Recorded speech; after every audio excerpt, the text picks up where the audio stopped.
Greetings and welcome to Office Hours with Dr. G. I'm your host, Dr. G, and I'm so glad that you could keep our appointment. Tonight, I have two guests, Dr. Cathy L Shaffer, PhD, and Patsy PJ Cannon, who will join me in an informative conversation regarding the power of words and the bliss that forgiveness brings. Dr. Cathy L Shaffer holds a PhD in education. She's a consultant educator specializing in multiple teaching and teacher instruction disciplines, including working with hearing impaired students. She's the host of the Dr. Cathy L Shaffer Show on Facebook and the author of Conversations with My Daughter, Love is Patient, Love is Kind. Ifa Patsy PJ Cannon is an Ifa and Osun Priestess, spiritual guidance coach, Reiki Master, professionally trained life coach, a Course in Miracles student teacher, a Science of Mind Practitioner, speaker, and author. PJ has been studying and applying universal laws and metaphysical principles for over 20 years and is the author of Forgiveness is Bliss and Universal Laws 101. Help me welcome to Office Hours with Dr. G, Dr. Cathy L Shaffer, and Patsy PJ Cannon. All right, ladies, you know what to do. Yeah. That's I know that would be right up your alley, PJ, because you like to party. Oh, we rock it. Yeah. Jumping all that stuff. Oh, I'm not even rocking myself. It sounds like my sound is down low for some reason. How you all doing? Doing great. A little bit more to usually I have a lot more volume on this, so I don't know what's going on with my music today, but I hear it, so hopefully. I have a little jazz in the background I hear from my other room. Okay. Yeah. All right. Listen, I want to thank you all for coming on the show, and we're going to get started in just a few more bars. Okay, let's do it. Let's rock. Like we roll. Well, we don't hear anything, so we're dancing to the beat of our own drum. Something's going on with my sound. My folks know me. They normally hear it. Something's going on. I might have to reach over there and turn something on or do something different. But I'd like to welcome you ladies to Office Hours with Dr. G, and hopefully, they'll be able to hear. So let me just ask in the chat, which I can't see, tell put my glasses on, if you all can hear me. Let me know if you hear me. Just give me a thumbs up or a yes or something. Somebody. Sister Sade, Sister El Banjo. Somebody. Do you hear me? I guess they hear us. They're not seeing. Okay, yes. Somebody said yes. Thank you. Thank you very much. Listen, tonight is a very special night. I have an opportunity to have two sisters on tonight, and we just found out, we just realized something. Yeah, she said, "Let me show them." I would love to show my eyes, but I cannot see, and that's what happened. Even though, listen, let me start it off like this. I don't think we're ashamed of this, but all three of us have gotten into our 6th century, right?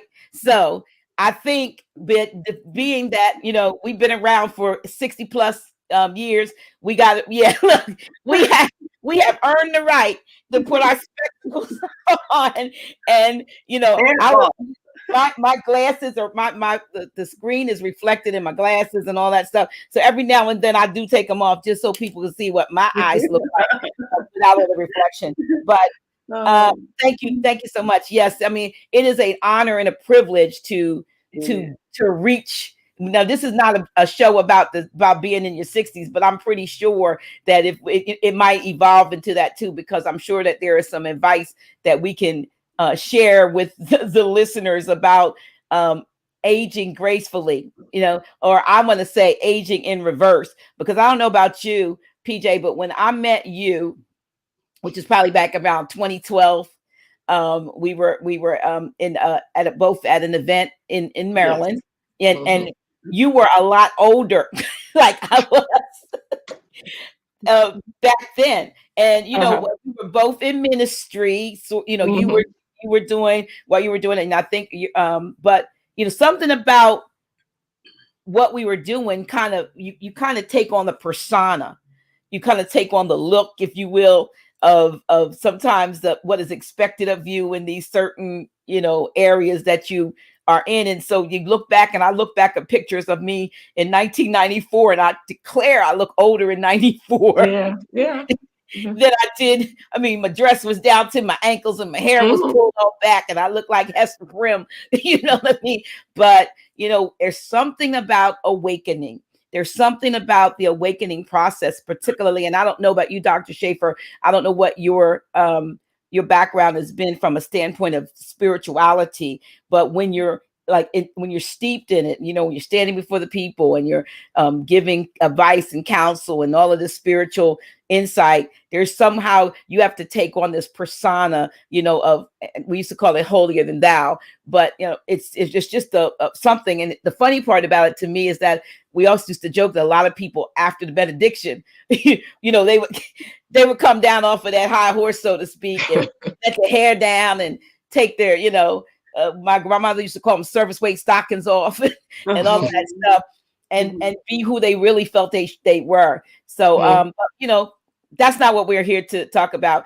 But you, Dr. Shaffer, are an educator, and reached out to me because you have been watching House of Reawakening Minds and Office Hours with Dr. G, and you know, and I put out there, you know, are you my next guest? And I'm always looking for another guest or other guests. And so we dialogued and talked about it. And then I thought it would be a really great idea to, you know, bring my sister friend PJ on, because she has, I'm grateful that she still is all right with me calling her PJ. She has been initiated. She went through the whole, you know, process, and hopefully you can share some of that with us, of being initiated, and went to Africa and spent time. And just before that, I think we spent time together in Puerto Rico. Yes, we were in Puerto Rico together, and so it was almost like you had to kind of let it loose in Puerto Rico, and then go and get yourself, you know, centered for that.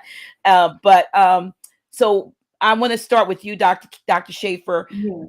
You talked about well, basically the area that you know, you talk about love, and you know, you've written a book. Yes. You've written a book. And could you tell us a little bit about, you know, the fact that when you talk about words and what can the words. The power of our words. And how that affects people. And I'm sure you being an educator, you kind of have a lot of experience with that. Talk a little bit about the power of words before we get into some other things. It's just such an awesome experience for me to be here with you ladies today. I'm so grateful. And of course, you ladies are familiar too with the power of the spoken word and how powerful our words are, because our words shape, and our words, in fact, shape exactly who we are to this day. I remember when I was 19 years of age, and I was in Mayor Hatcher's administration in Garyland at that time. And there was a gentleman that came, and I knew at that time that I wanted to be a doctor. And I thought at that time that it would be in the field of psychology. So I made up in my mind that I was going to hold a PhD in psychology. Well, as I had my children, I wanted to be on the same schedule as my children. So I chose to have a doctorate of philosophy and education. So in my conscious mind, I knew that that's where I was going in my life, to hold a doctorate. And the fields just changed because of circumstances. So my conscious mind said, Cathy, I'm going to have a PhD. And I kept that within me all of those years. And as time progressed and I began to have my children, and I knew that I wanted to continue with my education, so I chose the field of education. So I would always say positive things about myself, that Cathy, you're doing really great. You're making good choices. You've been a good daughter. You're a good mother, a good neighbor, friend, confidant, lover, all of these things that you are, a good sister, XYZ. And so I would condition my mind to do all the things that I needed to do in order to hold a doctorate. For example, I achieved the bachelor's degree in communications. Then I thought, well, you know what? I'm going to do this master's in education. And I've always loved curriculum design because we have to teach our children. We must be examples, and we also have to teach our children the power of the spoken word. So as I had my children, then they were always darling, sweetheart, angel. You know, these were the things that I loved to teach my children. This is how I've always seen my children. And, you know, I'll give this example of how powerful the spoken word is. When we lived in Chicago, I would go downtown to Chicago, and anyone that's ever traveled downtown Chicago knows that it can be a challenge finding a parking space any time of day. Let me tell you something. Every time I would take my children to the 12th Street Beach in Chicago, I never had an unfortunate time to not get a parking space, because that's how I became familiar with the power of the spoken word. I said, well, okay, I'm just going to see if it really works. I'm just going to say, well, okay, where's my parking space? So every time I went downtown, I found a parking space. There was only one time I ever went to the 12th Street Beach, and I did not find a parking space. And that was when all of the meters were covered for whatever reason. No one was parking downtown. And there was only one other occasion when I took my children ice skating on Michigan Avenue, and I didn't find a parking space that day. I think I chose not to because it was a distance away. It was more so as a distance away and a cost to park there, and I didn't want to pay to park. So I have utilized the power of positive thinking, and that was introduced to me by Dr. Norman Vincent Peale, his book. And you all know that Les Brown is very popular, and Ilana Van Zandt are very powerful motivational speakers. So when we look at the power of the spoken word, we give those thoughts to our conscious and we embed them in our subconscious minds. And the way I embed powerful mantras into my subconscious mind is that in every room in my house, in my home, I have a card that says only greatness lies before me. They're motivational cards that I created for myself. And it is true, Dr. G, only greatness lies before us. We came from the most powerful force field that ever was, is, or ever will be.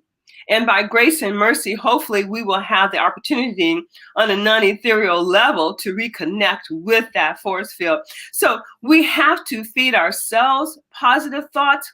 You know, they're mantras. I remember when I was in my doctoral program, and I didn't have a lot of inspiration at that time. I had to create these great ideas for myself to keep moving myself forward. And some of the mantras I wrote, I'll read one of them. I am the master of my thoughts and willing to create new habits to support my personal growth. I'm wealthy and healthy and a joy in motion.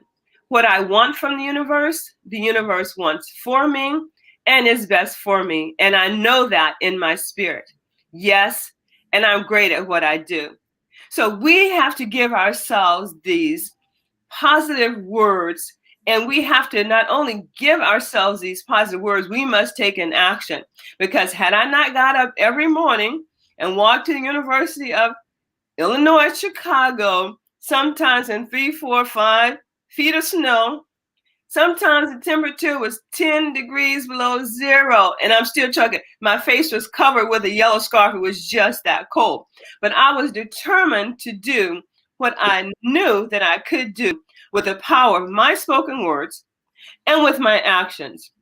And so I know that we have the ability to shape our children's lives too, because you know that when children are told, oh, you're stupid or you're ugly, you're never going to be anything, and they believe that that's what they're going to grow up to be. But if you nurture your child just like a plant, and you give your child positive thoughts, you make sure that they're fed nutritious food, you give them a pleasant home in which to live in, you surround them with positive vibrations, then you teach them by example. Because see, I got up religiously just like my father. He did 30-something years at U.S. Steel. So he had a very strong work ethic. So I observed these things from my father, and through genetics and through my own will, I chose to make great choices for myself. that were going to be good for me and for my children. And I marked a page. If I can share this other page with you ladies. This is a book that I love. It's actually by Og Mandino. It's called Mission Success. And it was a best-selling author. And he's a best-selling author. And one of the things he writes in his book is, I will work, convinced that nothing great was ever achieved without enthusiasm. To do anything today that is truly worth doing, I must not stand back shivering and thinking of the cold and danger, but jump in with gusto and scramble through as well as I can. And see, that first part that I read about, without that nothing great was ever achieved without enthusiasm. We have to have enthusiasm too, because see, I couldn't get up that morning when it was like 10 degrees below zero. It's goddamn like, oh, well, okay, I guess I'll just go on that. No, I'm ready to go because I know there's a plan for me that day to have a great day. I'm going to do 3 things minimally for someone to help their day be the best that it can be. I'm going to say something or do something. And I'm going to be enthusiastic about my life. That's who I am. And that's not to say that some days it's not challenging for me, because it is, Dr. G. And my energy level isn't always like on cloud 9. But when it's not, I find a way to get it there by doing something nice, saying something nice to someone, treating myself nice. Whether it's going to get a cup of tea or just sitting relaxing for 20 minutes with some soothing music. So this power of the spoken word is so powerful. It is part of the reason that we're all sitting here today, because without getting too, far over, here or there, we came from this non-ethereal force field, and we are ethereal beings. And we had the opportunity, according to some philosophical thoughts, to be spoken into existence. And then there's some thoughts, it says, we asked to be here. So the gist of what I'm saying is that when we speak positive things into our lives, we plan, organize, and execute how to make that thing become a reality. Me speaking that I wanted a doctorate was not good enough. I had to put some action with my words. I had to plan my life, organize it, and execute all that it needed to occur in order to be where I am today, here in this beautiful scenario with you awesome ladies today. That's awesome. And PJ, what comes to mind with what Dr. Shaffer says is the experiment that you did. Can you I pulled it up. Did you? Okay. Yeah. I pulled it up because, and you were talking about how long. In 1990, when I was a sales rep, I ran across this book. I have that book. It's mine, and it propelled my sales career. So that's when I started, because I say 20 years ago, but I started that job in 1990, and when I started, they always had award banquets. So I started in November. The award banquet was in January. And I said, the next year, I will be a top sales rep. That power. And I got a hold of this book, and I was a top sales rep.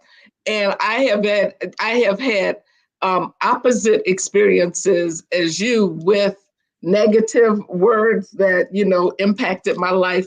But I was glad that, I ran into this. And I don't know if you're familiar with the Japanese, what was his name? Masaru Emoto, who did an experiment with water, right?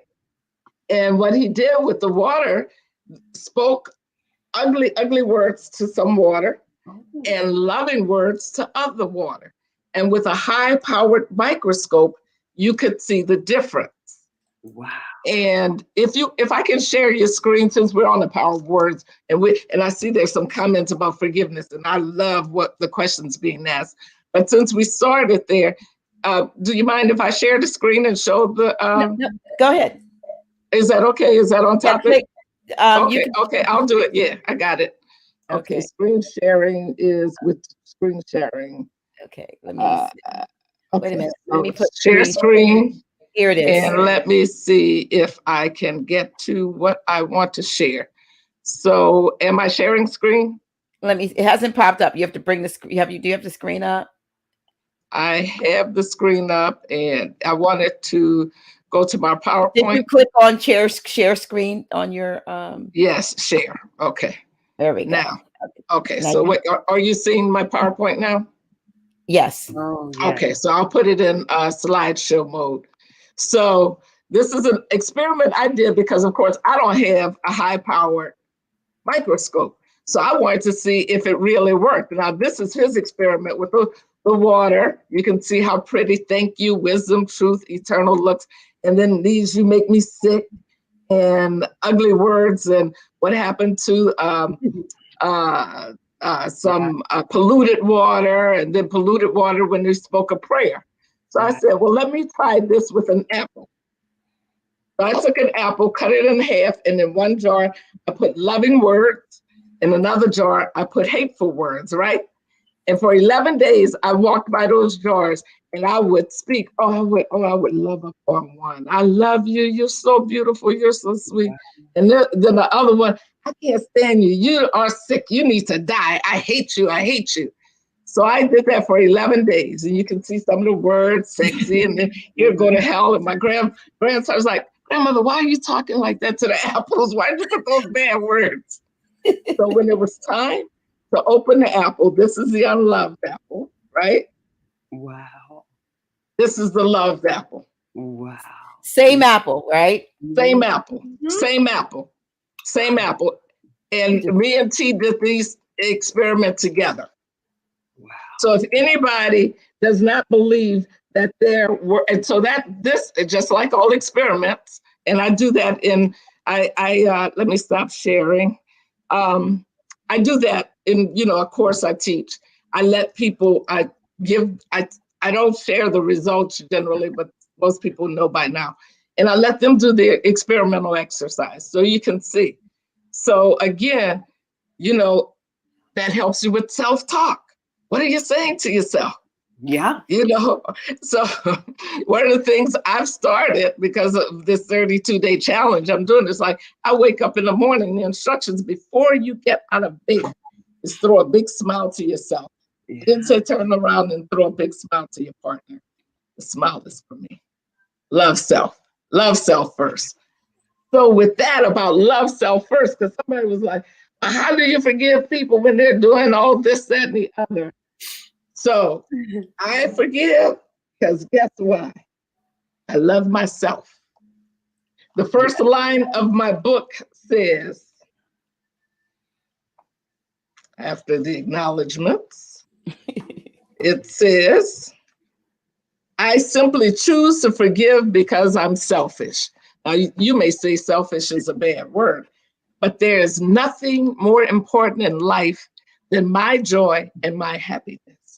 So when I hold on to anger and remorse and guilt and mad about the past, I'm missing this very moment.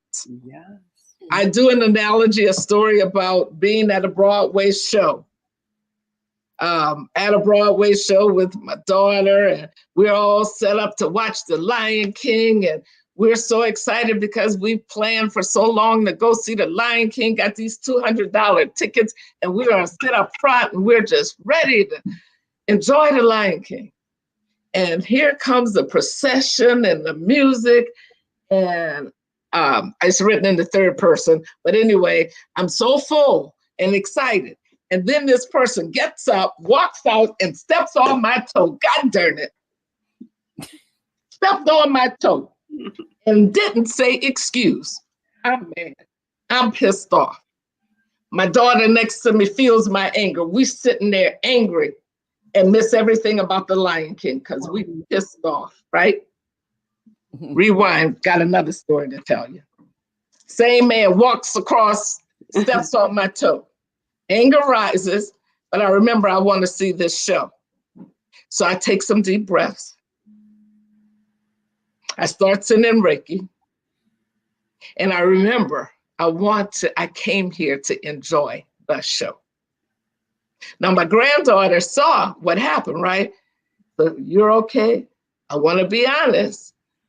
I will be okay. Right now, allow me to feel this pain. So I'm doing my breaths. I'm consciously working to get myself present because I want to enjoy the show. Mm-hmm. And that is us in this life. Absolutely. Do you want Yes. to miss all the joys of life because you're so pissed off about something that happened yesterday, and you know where that yesterday is? It's stuck in your mind. Yeah. Because the minute you decide to release it, and we can even rewrite a story. I could have rewritten a story and said, this man had to rush out because his mother was on her deathbed. Let me send some love and healing to him so I can be present, rewrite the story. And while I'm focusing on healing her, my healing comes and I'm done with it. So we need to remember, there's something to be said about pretending and imagination, because everything, even my words, live in the past. A Course in Miracles tells us nothing is real except the holy instant. And that's where love resides. Now, does that mean I go around letting people off the hook? Does that mean that I excuse slavery or abuse or whatever? I work on it and I challenge it in my present state, but not filled with anger and hate, because who's hurting?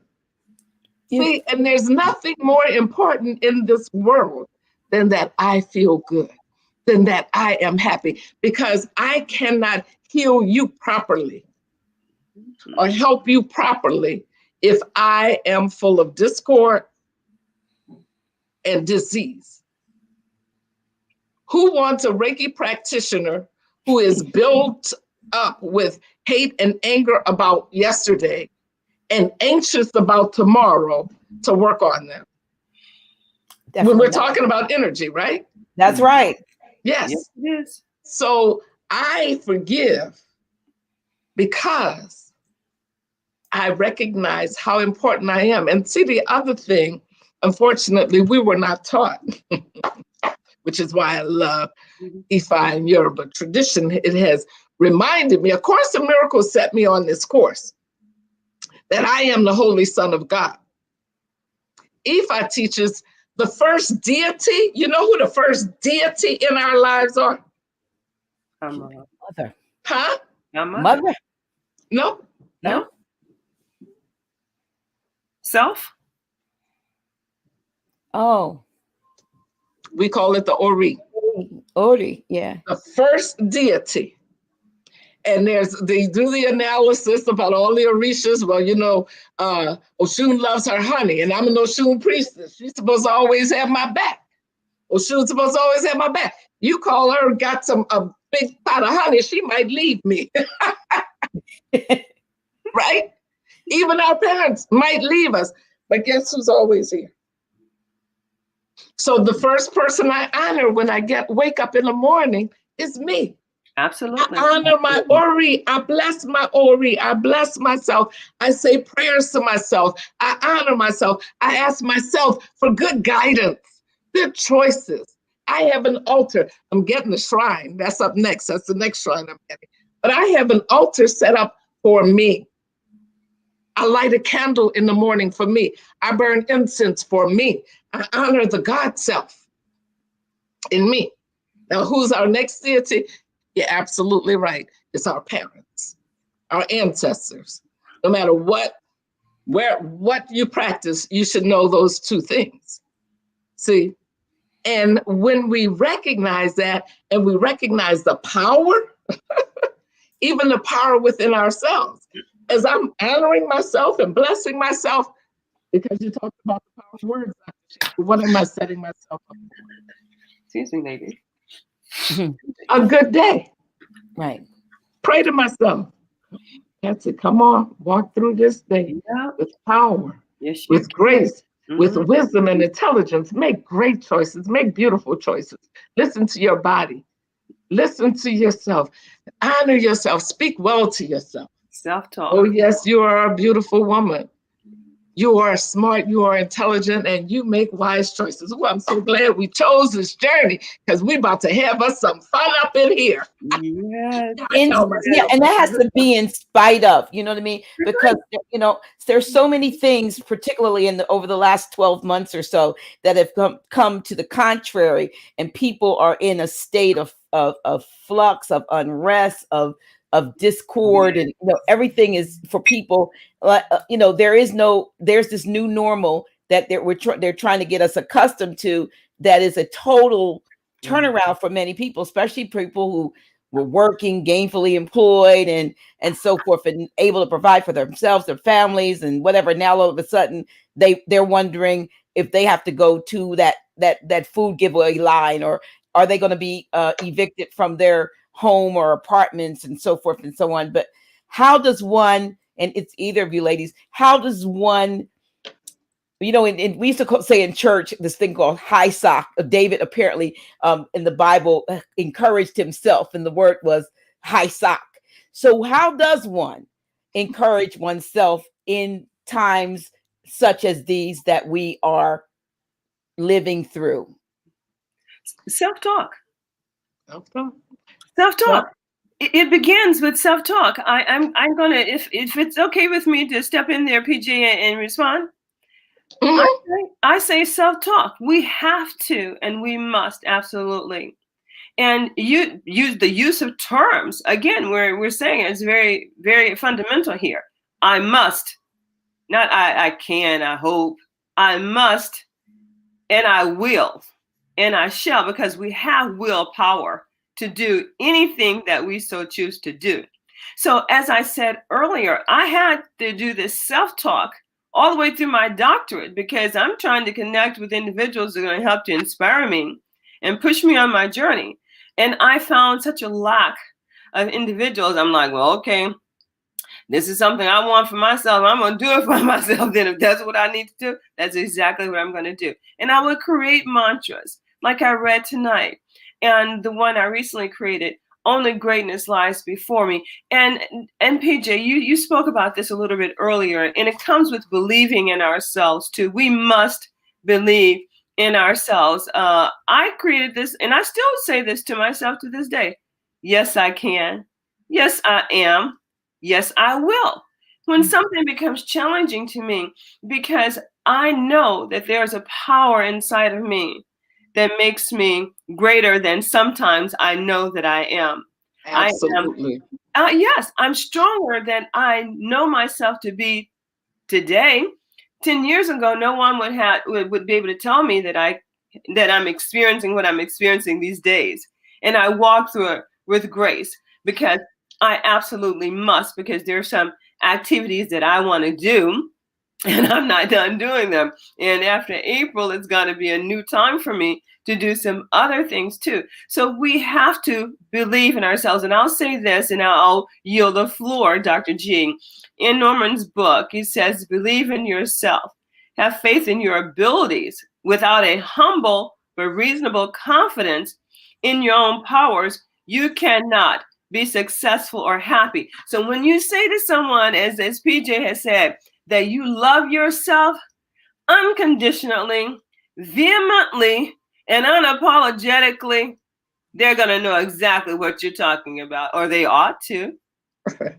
Well, it's interesting, because the reason I came up with the workshop, the 32-day intensive challenge, Emerge Powerful, is because I realized how much I had spiritually grown.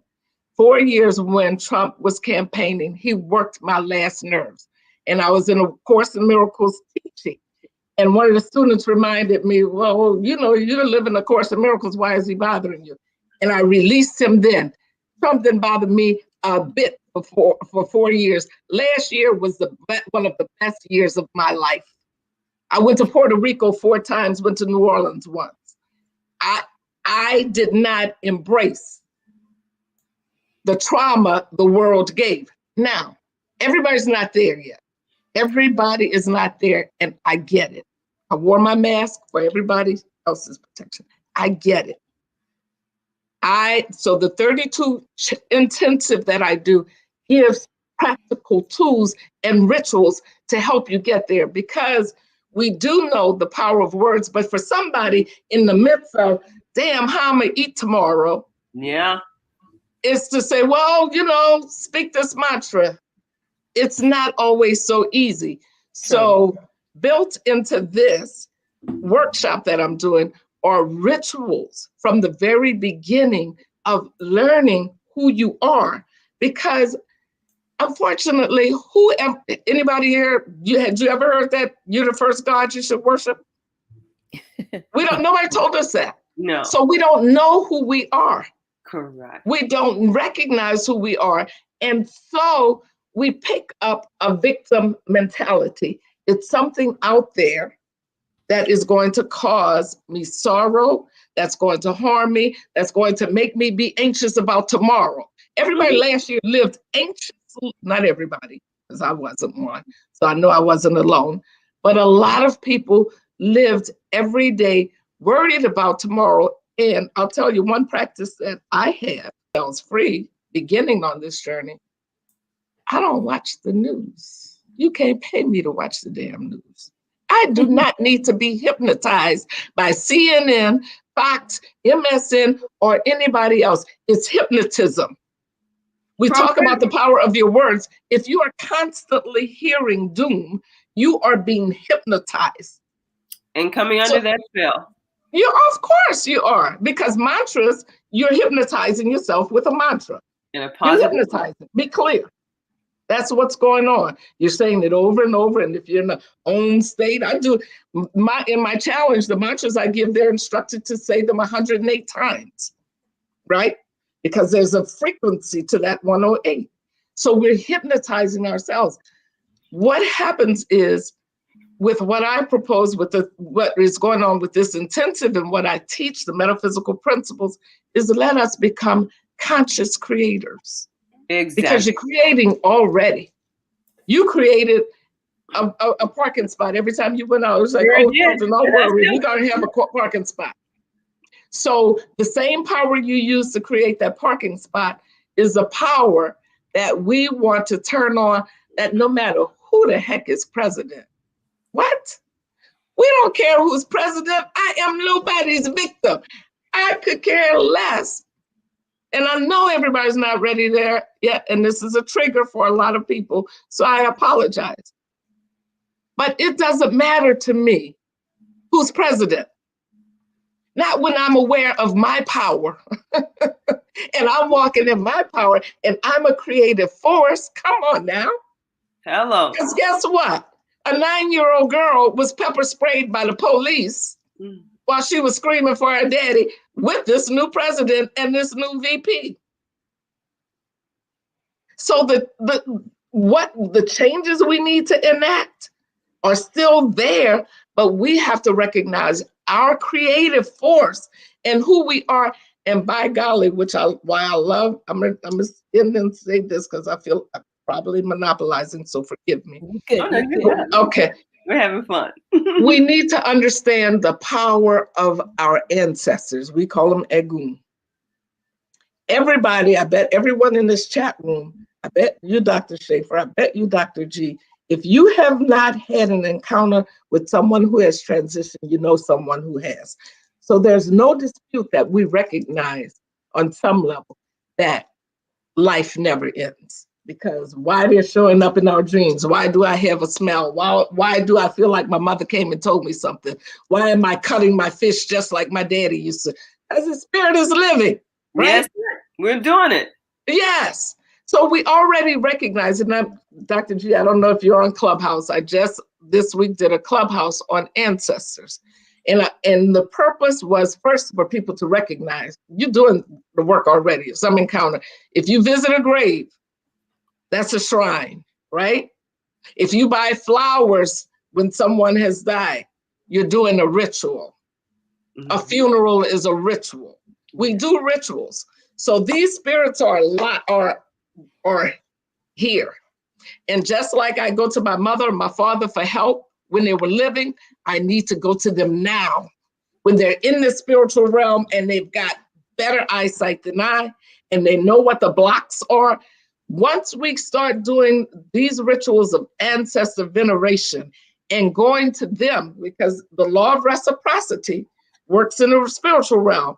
I don't go to my egun, my ancestors, empty-handed. I pour libations every morning. Every morning. That's why I don't give a shit about, excuse me, language. That's right. I don't give a poop about who the president is. When I got my egun and I'm pouring libations and they say, boo, I got you. You want to go to Puerto Rico? We got you covered. Mm-hmm. What? You ain't got to worry when we see everything and we're going to guide you.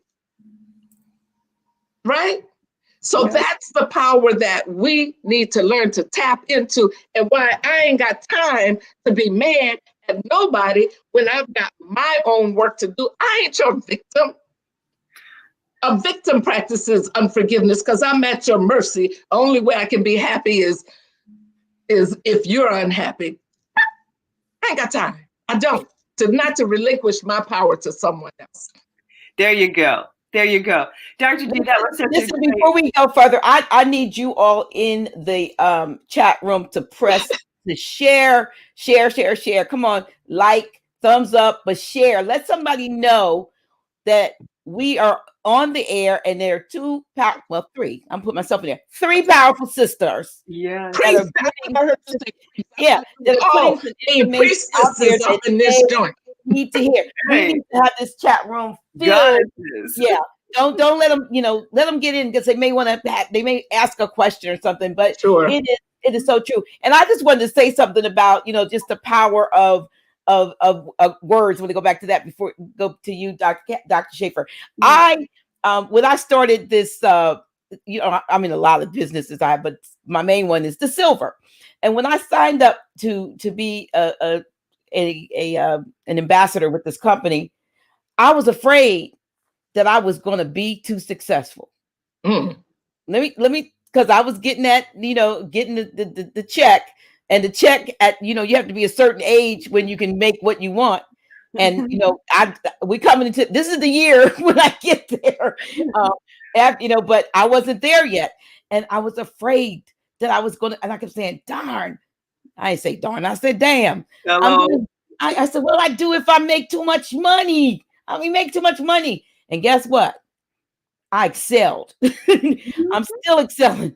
Yes, you are. At 24 levels, and I'm at level 23, and did it in, in 7-8 months. I did it, or 9 months, maybe 9 months. But I'm saying, because I was afraid, whatever you say, the point is, what you fear, you bring on.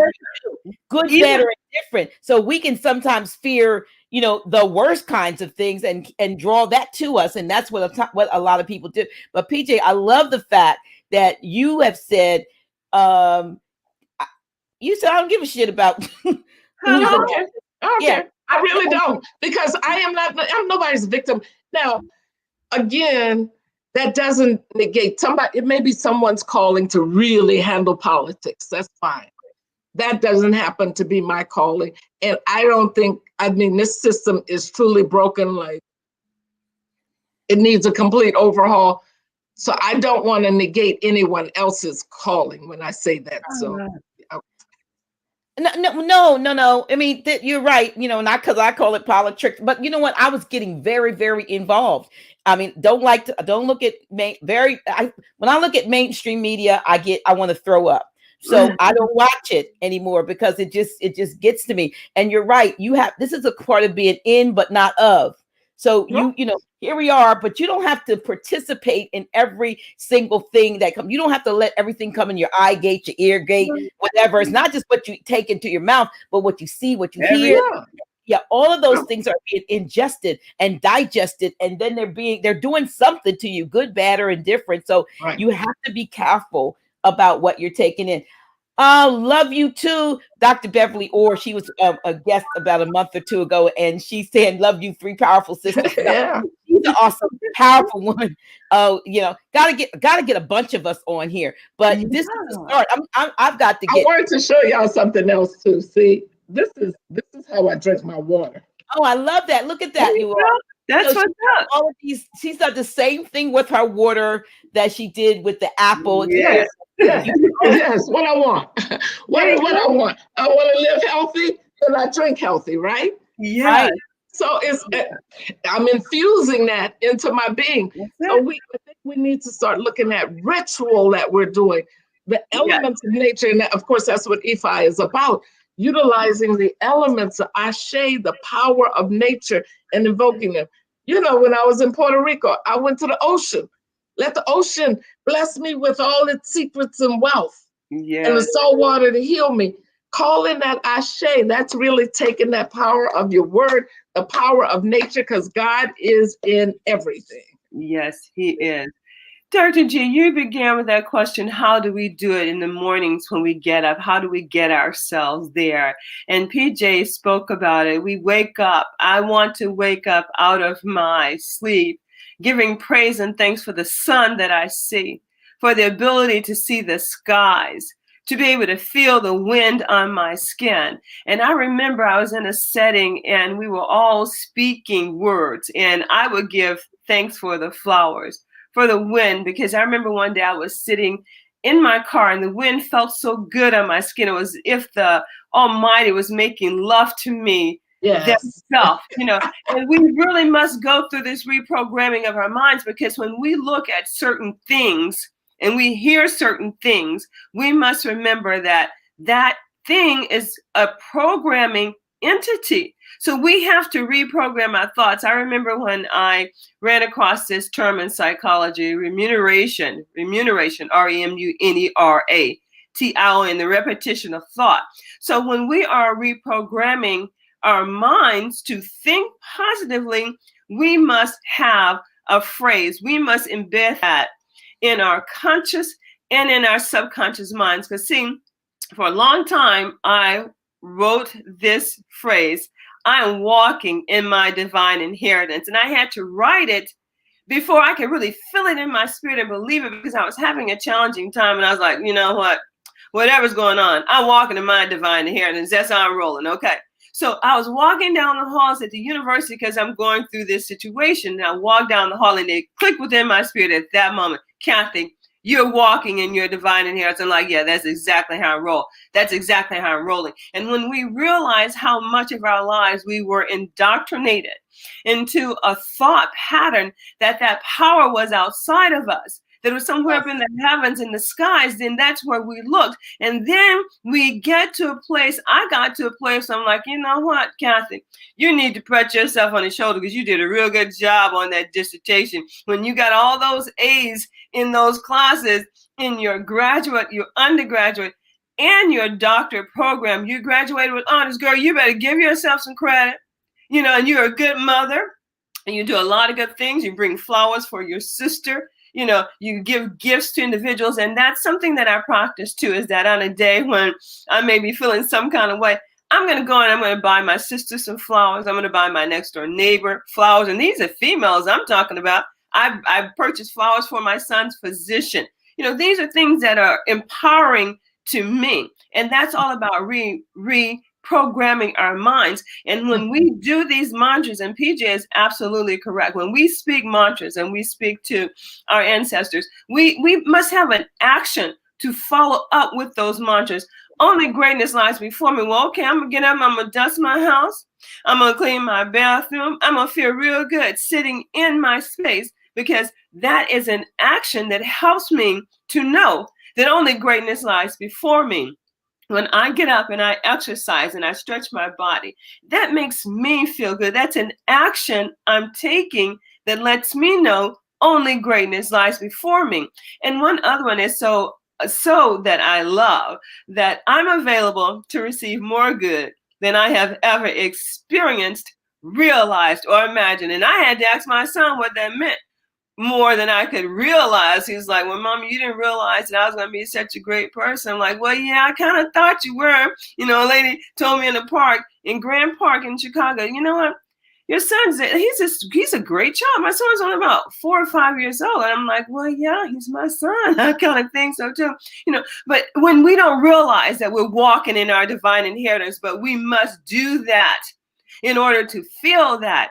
And even when we can't feel it, we must still continue to do that. That's what I did And just today, I was thinking of buying something. I'm like, do I really want to spend that kind of fiat for that? I'm like, oh, Cathy, you forgot you're a wealthy girl. That's nothing. You can handle that, And I went right on and I purchased that. So the power that we're talking about, the power of our spoken words, it puts you on a high. Let me tell you, you might need a shot of Jack Daniels to come down. Let me tell you. Okay. Yeah, it makes me think of my Grand Sheik loves, believe it or not, you guys, Grand Sheik loves to listen to Anderson .Paak when he's here. Hey, girl, yeah, that's bad boy. So when he talks about I might never come down, you well, he says you drunk up all my liquor, but it's like I might never get this high again. So when you get there, you want to savor that. You want to feel that. And one of the things that you were saying about actions following your words, I took a course, and I don't think I have the books, but some years ago, I went to Waco, Texas. I've always been adventurous. This was like 1989 and 90. I jumped on a plane and spent at the time around 89, 900 notes to go to Waco because it was a short, on a short notice. Paid 900. Went to Waco, Texas to Success Management. Well, you remember they had Nightingale. I went to a course there. And I brought back I purchased all the books and all this stuff. And one thing they talked about was crystallizing your thinking.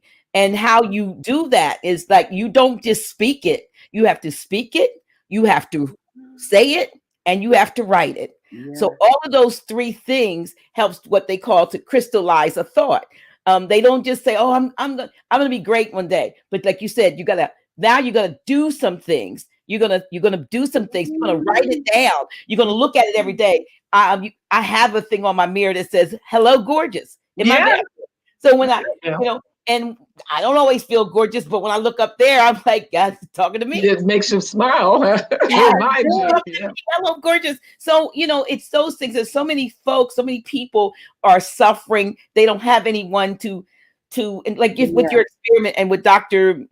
whatever his name is, the Japanese doctor, with the water, the premise is that we as human beings are 70% water, or something like that. So the same way the water crystallizes into beautiful crystals when good words are spoken and very grotesque when negative, that's what happens to us. Yes. So something, so that's where cancers and I know I see that Dr. Botanica is in the chat room, so he can attest to this, because I think it was he who said that a lot, like anger. So sometimes a person is so angry because they can't fight back because of the words that somebody else spoke to them, and they don't have the wherewithal to speak the powerful words to override that in themselves. So now they're having anger, and now they're creating within themselves, like you said, for forgiveness. We're rewriting the story. I mean, it becomes, I think what happens too is we become so comfortable with the stories. That's again why I love forgiveness, is because anger may be the source of comfort. And it's like, if I'm not angry, then what will I be? Right. What will I'll lose something. So I have to hold on to this. And so we're not taught to write a new story. And if I can interject, Dr. G, when you were talking about writing, this is another technique that I teach in the 32-day challenge is journaling. Yeah. Because what happens is, in learning, if we learn to ask the right questions, we can find the right answers. Sure will. Like, rather than, why is a good question? It's like, why is this happening to me? That's a great philosophical question. But you want action? How can I live a happier life? How can I become a millionaire? Learn to sit with the question. That's one of the things why I have people set up their Ori altar and altar for themselves. Because you sit there with your candle, your glass of water, and the wine, or whatever you made offering to yourself, the flowers. Mm-hmm. You sit there with your journal and you ask empowering questions. If you want to get philosophical, why did I choose this life? Because somebody already said we chose it, right? We chose to come. Why did I choose that? Well, that's a good philosophical question. But if I want actionable items or steps to get to what I want, maybe a more empowering question would be, how can I live a more blissful life? There you go. Bliss. Yes. And somebody said, homeschoolers writing lessons to ancestors. How powerful. And lay out your burden. See, what I have, the way I started really becoming a journaler is I would write all the shit I'm upset about. Yeah, I go laying it out, laying it out, laying it out. Now help me with this. What you got for me? And whether or not it sounds like it makes sense, or if it's your ego speaking, doesn't matter. Because as you start writing, you'll start hearing the voice of the higher self, which is anxious to answer. And I could even read my journals and see when the higher self started speaking. The reason I started Emerge Powerful, I said, was because of the year, but it was my sitting before my shrines journaling that they not only gave me the title, but they gave me the blueprint to how to make it happen. And everything just fell like dominoes. And that's empowerment. And PJ, you're so on point, and we really we must learn how to be brutally honest with ourselves. My sister, I would define her in Dr. G as being so brutally honest, and my older sisters too. So when I really need to hear an objective point of view, and hear this subjective and objective point of view, well, I know my subjective point of view. So I'm asking my older sister for an objective point of view, and she can tend to be brutally honest. So we need to be able to own where we are. For example, in psychology, and I love studying psychology, Dr. G, I think I may do a master's in psychology. I'm still thinking about that. But, because I love learning. So we must learn to understand what the id part of our brain is. Look at the conscious, look at our conscious and our subconscious thinking.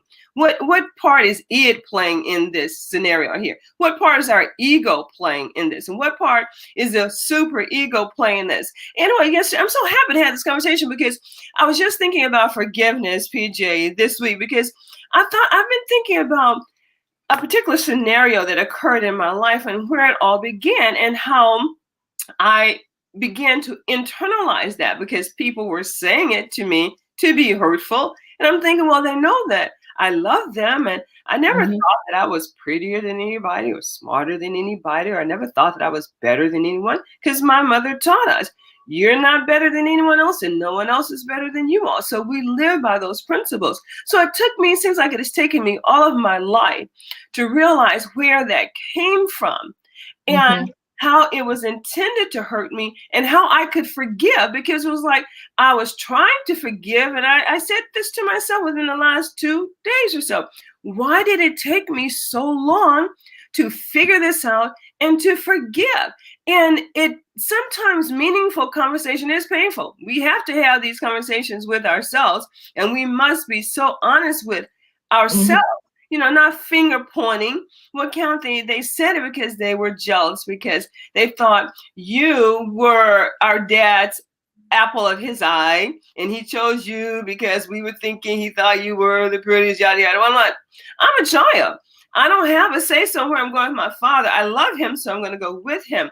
So these things were cast out as ways to hurt me. But one thing I will remember what P. Diddy said. He said, sometimes you got to catch those errors. And he didn't say, he said, sometimes you got to catch those MF errors. And he's right, because they are intended to pierce your very soul. But you've got to be quick enough to catch them right between your fingers so that they do not pierce your soul. So we get there, Dr. G, by getting up, as PJ has said, giving thanks for breath, for the breath of life. And then I get to choose what I'm going to wear, what I'm going to eat, who I'm going to talk to. My blessings, I count them walking out the door, and then I continue on my way, sharing with others what my blessings are. And one of my favorite phrases my youngest brother said, he said to have a great remainder of your day. on purpose. And I choose to do that because I don't want to remain in a state of anger more than 3 seconds. That's it. And I'm on my happy way to be happy and merry on purpose for the rest of the day, ladies. And okay.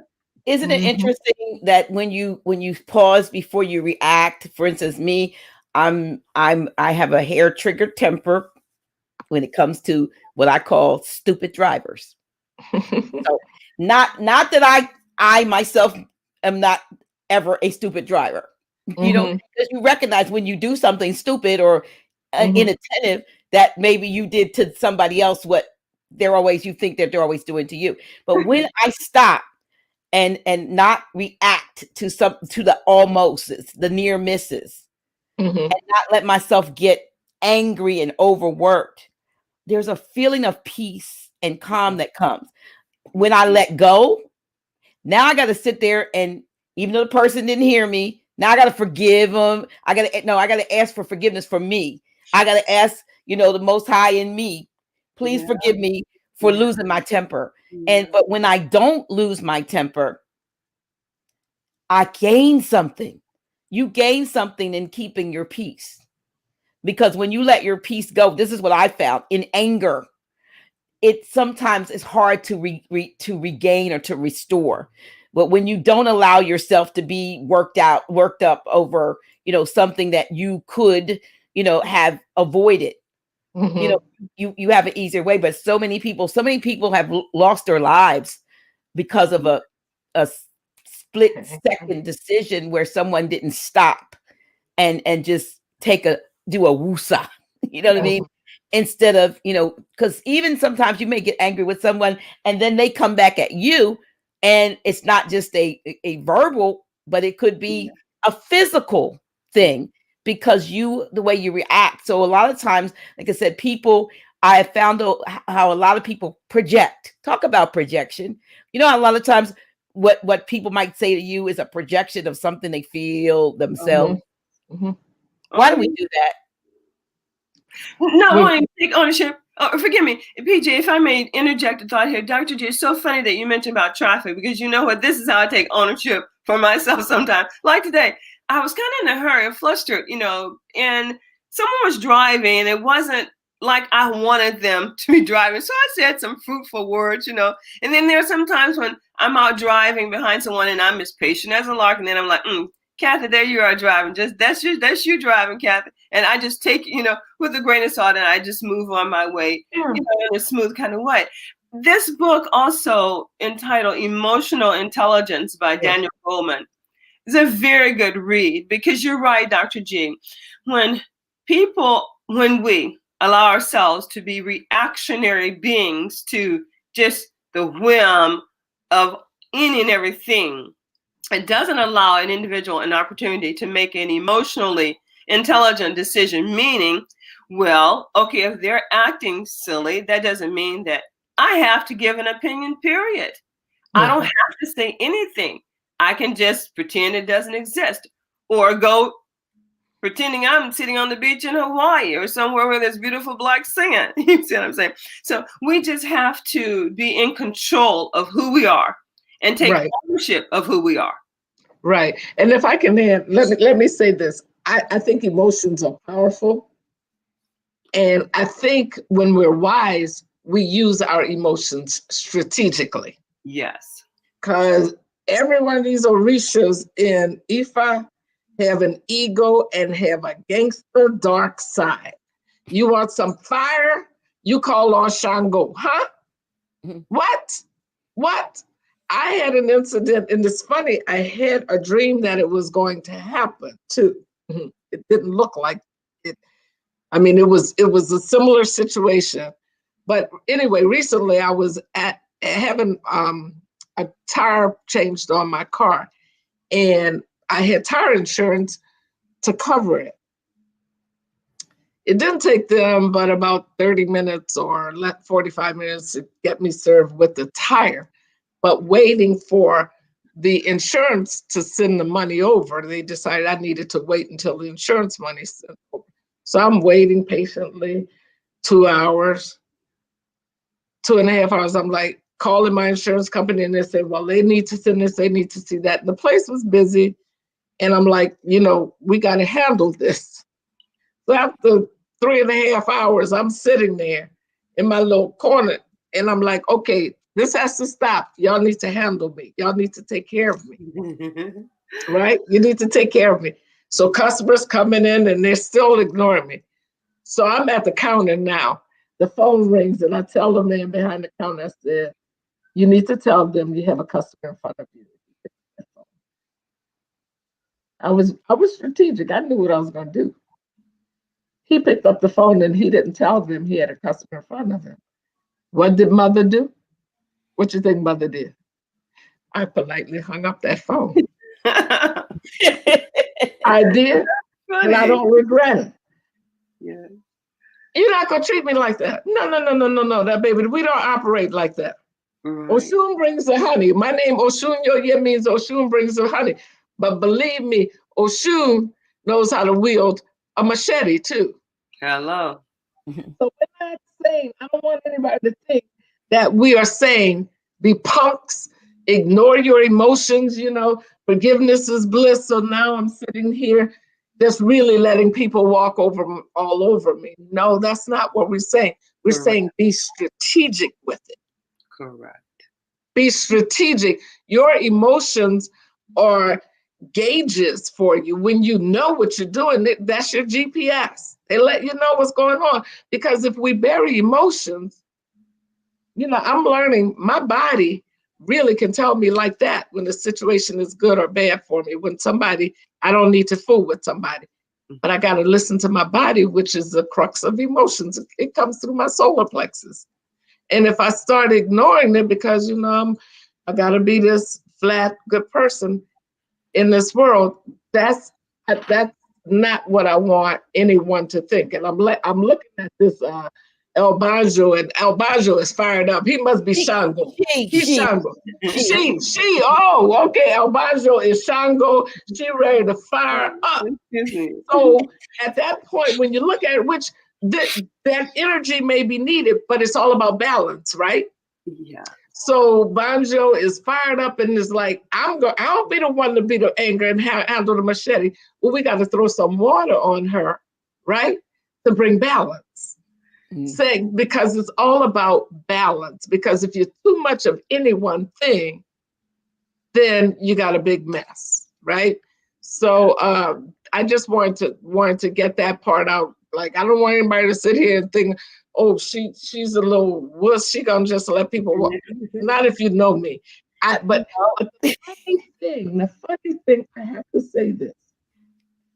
The funny thing is PJ, the more. Yeah. Move a little bit in the middle when you now so you're in your mic. Okay. The funny thing is that the more I walk this walk, right? Yes. The wiser I become, and the wiser I become, I realize not everything deserves my power and energy. There you go. To put forward. It ain't worth it. That's right. Sometimes the power is holding back. Osun Yoye, Osun, the deity Osun, who I was, initiated to, she got her way with a lot of situations by dripping it with sweetness. That's correct. So we have to look at all of the elements, and that's why ritual is so important and doing things to bring balance, because we're not saying, shut this down and pick this up, then you're out of balance. Just like some folks get mad because they say, oh, well, y'all working with dark deities. Well, wait a minute. If God made it all, then there's power in all of it, the darkness and the light. Bring it all on. Bring it to me. So. Absolutely. So that's so powerful. Dr. G, may I interject a thought here? Piggyback on that. Okay, because we're talking about forgiveness and the power of the spoken word. And just as our words are powerful, we also must recognize the fact that there is power in silence also. And there is power in restraint. And there have been times that people would do things and I'm like, okay, you know what?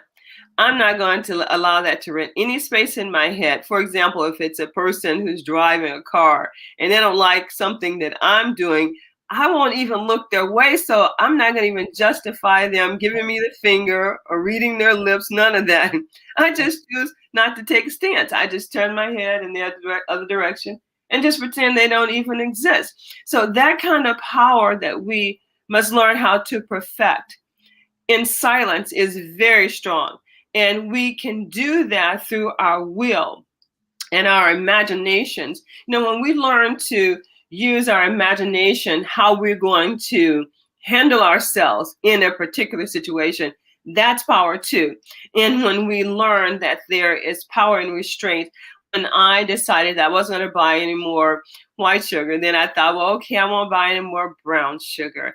And so now there's just honey and molasses, and I use honey more than I do molasses. Well, it's such a great feeling for me to have that kind of power over what I'm going to choose to put into my body. And so we recognize these various entities that are beneficial for us versus the power of the spoken word. There's power in silence, and there's power in restraint of how we handle ourselves. Absolutely. And you have to remember that even beyond the spoken word and restraint is also, remember, even your thoughts are powerful. You may not say anything, but if you're thinking, if you're having, like you said, self-talk, if you're listening to the voice in your head, and be it, you know, a discordant voice, you could get messed up that way. So you have to dismiss that stuff. You know, there was an old song that I remember, a gospel song, and it was called "How Is Your Thought Life? Have you been?" And it said, "Dating the devil. Have you been going with steady with him? Have you and the devil been romancing?" It said, "Break up with that cat. He's a dirty old rat. All he wants to do is ride your back. He'll bring you down, down, down to the I ground." never heard that gospel song. Yeah, treat you just like a dirty old. It was like, "How is your thought life? Have you been dating the devil? Have you been going steady with him? Have you and the devil been romancing?" But it's about your thought life. Right. And a lot of times we are thinking contrary thoughts, and about other people that they're not even, it's not even their intention towards us, but we have, you know, a figment of our imagination has pointed to, "You don't like me, she doesn't like me, he doesn't," and so now I'm thinking all of these things, and it's not necessarily true. So you have to be careful of what you entertain in your secret place between your two ears, because a lot of times your thoughts are so, you know, are even more powerful. You spend more time listening to you, I think, than you do to others anyway, because you're always with you. Right. I think somebody was asking, how do you bring balance in the moment? And two good answers were given: breathe and meditation. Like I strategically planned that. I knew I was using my anger strategic. And when he told me I couldn't do it, I said, "Oh yes, I can." I did it. And I reminded him, "I am your mother sitting over in that corner. You had your mother over there for 4 years." And of course, he thought I was talking about his mama, but he didn't realize the analogy. But, you know, I let my anger tell him, "Oh, you're not going to handle me like that." And of course, they ended up, "Here, just take the key and go. You can't come back in here." I'm like, "Oh, I can come wherever I want." So it was a battle. But yeah, I think to the point somebody said, "Well, how do you handle it in the moment?" Good answers with the breathing. And somebody said meditation. And the more you practice, you become an observer. You become, and I guess because that dream came to me, and I didn't even realize in the middle of it, it just came to me later. It's like, dang, that was the same dream. It was two white women ignoring me, wouldn't give me a cup to get my my soda, like at a 7-Eleven. And these folks wouldn't give me my keys to leave. And they were two brothers, right? Mm-hmm. So, but to the point of how you handle it is you try and become present to the moment, and breathing is a good way, and being strategic. You know, being a warrior about it is, what is my next move? Maybe my next move needs to be, I'm going to be quiet. Use that. Like you say, that can be a weapon. Sweetness can be a weapon. Anger can be a weapon, but use your tools strategically. I'm I have a question. Oh, forgive me. Excuse me. Dr. G, may I ask PJ a question regarding her book, Forgiveness? Of course. Okay. Yeah, PJ, Mm-hmm. I had this question that came up, and I know that forgiveness is as much, if not more, for us as it is for others. We must forgive in order to be forgiven. Spiritually, I want to always feel that if there's a vibration that I'm uncomfortable with another individual, I want to fix that vibration. And that's by me communicating or attempting to communicate with that person. And for us to forgive, something with my spirit saying that it takes time for us to forgive. And I know that it does, because I think if all of us could forgive, we would forgive at the snap of our fingers, we would be forgiving. So Right. tell us, PJ, forgiveness is as much, if not more, for ourselves as for others, and the significance of us forgiving others. I know, because that helps to purify our souls. Yeah, I don't talk at all about forgiveness being for somebody else. Nothing in my book talks about forgiveness being for somebody else. There's a point that I realized when I was writing the book that I had somebody who I needed to ask forgiveness for, but this is not about I'm forgiving you for because of what you did. As a matter of fact, there's a big story in here that I wrote, happened to me at a restaurant. And I mean, you got to read the book to get the whole story, but it was insane. So on my hoity-toityness, I was fired up because I had a Shango spirit. I was surprised. I thought I was going to be Shango and not Osun. And then when I calmed down, I'm going to walk to her and say, I forgive you. And I realized I ain't trying to forgive her. I'm trying to say I'm better than you. But for me, that's why I say I wrote this book about I forgive, because simply because I'm selfish. There's nothing, not one thing. So this is for you, El Banjo. Nothing in this book is about forgiving somebody for them. It's not, I don't forgive. I'm not forgiving anybody for them. It's all because I'm doing it for myself. Yeah. And what you said is absolutely right, Dr. Shaffer. In order to be forgiven, I have to forgive. If I am holding someone else hostage for their past, I have a chapter called It's All a Reflection. So if I'm holding you hostage for the past, guess who has to be there with you? You Me. would have to be there. So I want to release me. Yeah. I love that. It's all about me, baby. And the funny thing is, what we don't realize is when I am healed, guess what? The world is healed. Yeah. So, El Banjo, to your point, I'm not walking around here forgiving no slave masters. Hell to the no. That's not what I'm for them to be set free. I'm doing it because if I stay in the mindset of slavery, victimization, then how empowered can I be if I'm a victim? Can't be. Now, if you've got another way of doing it and it's working for you, I say go for it. This is for people who are suffering from unhappiness, illness, can't seem to get out of a rut, can't make no money, can't find a love life. All of the things ain't working for them. You go to the root. Go to the root. It's probably a source of unforgiveness. You walking around, can't lose weight, can't get a man, can't buy a house, can't get hold of a good job. You're holding on to the past, baby. Now, if your life is good and perfect and everything is just hunky-dory fine, leave this shit alone. You don't need it. You don't need it. But if there's discord in your life, chances are it's because you're living in the past. And forgiveness is all about releasing the past so I can be present. Even in my present, I can look at what needs to be corrected. But if I'm stuck, and that's all, I'm just trying to get people to be healed. to live happier lives, more joyful lives. Blissful living coach.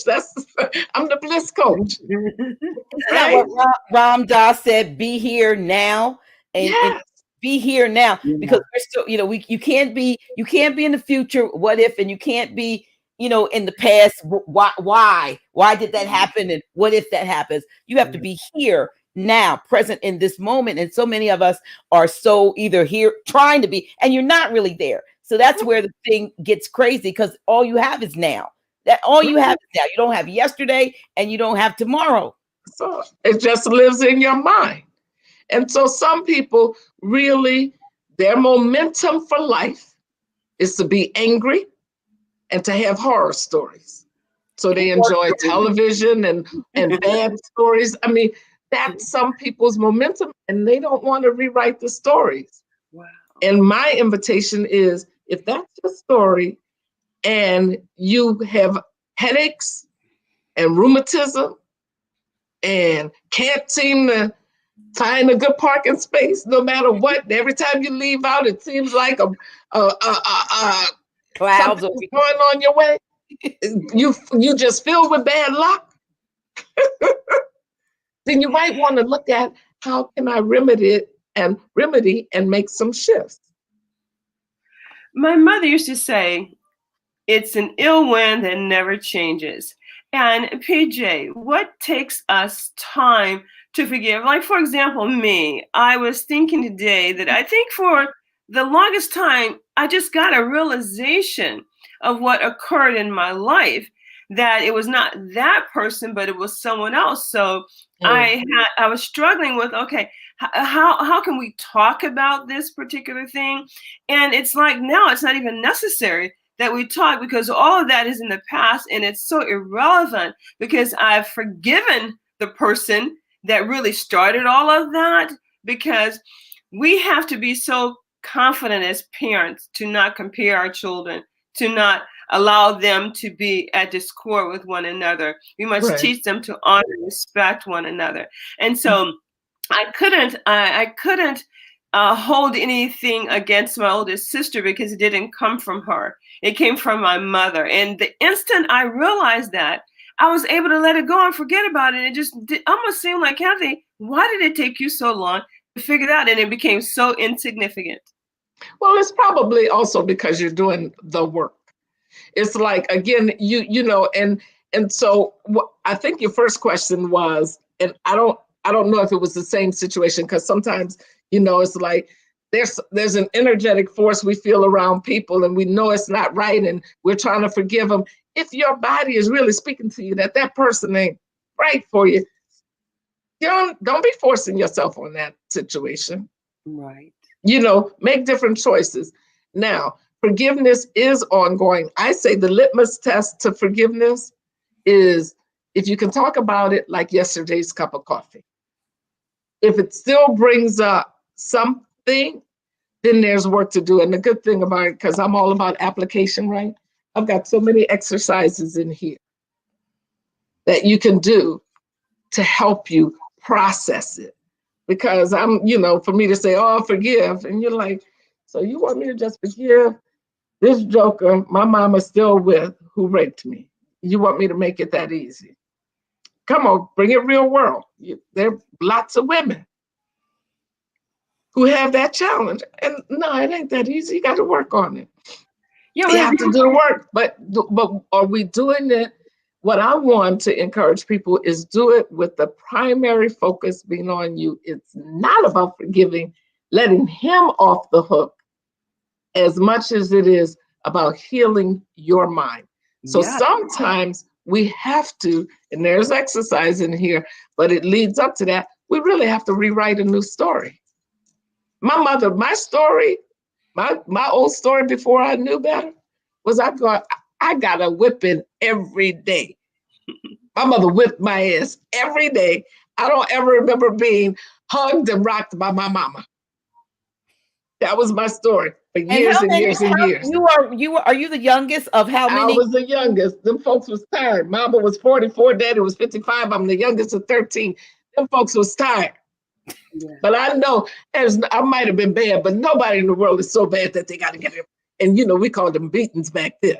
I mean, literally, my mother would take my neck and put it between her legs, and my butt would be sticking out my ass. I carried that burden around for the longest, angry with my mother. Then I decided to write a new story. And I remember the times my mother and I would sit on the floor and play jacks. Oh. And how I could get my mother to comb my favorite hairstyle. And how, as we got older, we'd sit down with a cup of coffee and cigarettes and talk. And how she taught me how to play gin rummy and bid whist. So which story brings me greater joy? For years, I wanted to hold on to this, so I was beat every day. So of course I'm a bad girl. Of course I can be a bully. Of course, I'm a stand up and fight. That's who I am. But when that story had me almost 200 pounds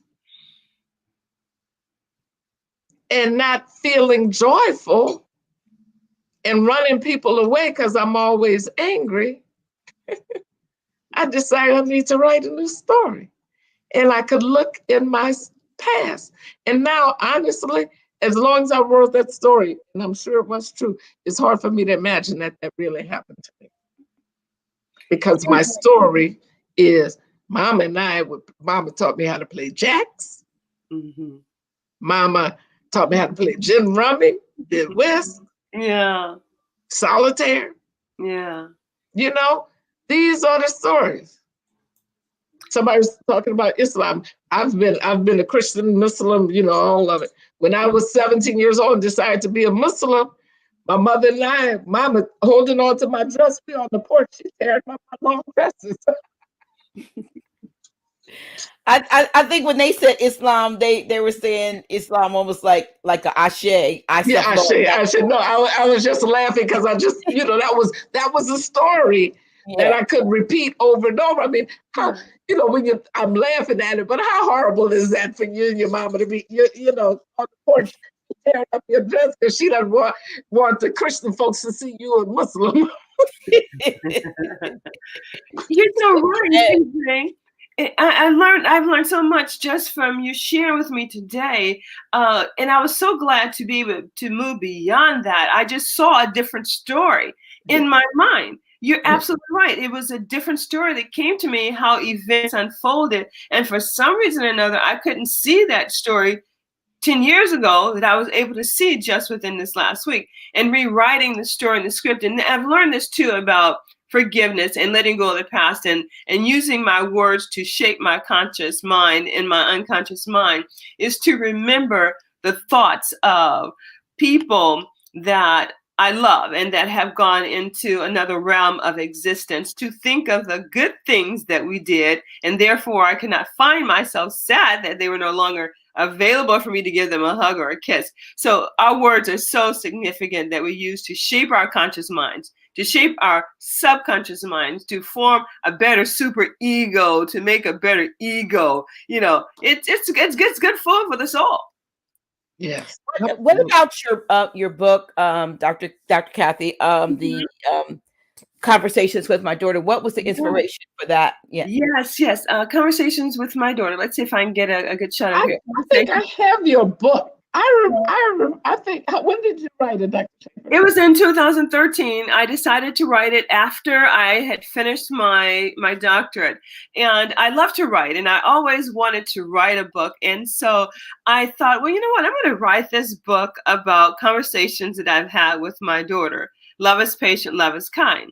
And that's part of the title. And a lot of my daughter's artistic skills are displayed throughout the book. She's talented artistically with a paintbrush and with a camera, she and my son. So I decided to write it, and we've had conversations, my daughter and I, about every topic that a loving mother wants to have with her daughter, from how to care for your body hygienically. I remember when my daughter first began menstruating, and she called out for me, and I could hear in her voice that she needed me. And I thought, what can it be? And I imagined that it was probably she had begun menstruating by the concern in her voice. So we talk about those things. We've talked about romance. You know, I told her you need to know how to experience loving your body in order for you to have a conversation, an intelligent conversation with someone about how to love you. You need to know how to manage your finances because you control your own money. You make your money, you control your money. You know, when someone wants to contribute to that, okay, you may welcome that because every gift that is given is not always necessarily a gift from my perspective. So conversations with my daughter were about topics that I wanted to have with my daughter. When she and I could not see one another face to face, we would text message one another. So the unique thing about my book, Conversations with My Daughter, Love is Patient, Love is Kind, is the fact that it is a composition of text messaging. And I wrote it that way. Oh. I did. I wrote it that way because I wanted mothers and daughters to be able to sit and read my book together and have a different kind of relationship with one another that they had not had before. And someone actually shared that with me, that they had to confer with their daughter to get a better understanding of what a text message language or statement may have been within my book. So she's gifted artistically, and we just had a great relationship with one another. And it's been turbulent too, let me tell you. It's been turbulent. And, you know, we moved beyond that. Because, see, we grew up in a period of time, Dr. G, when my mother and father were our parents. They weren't trying to be our friends. They had no time to be our friends. You did what you were told to do. You came home when you were supposed to before the street lights came on, X, Y, Z. You know, that's the story.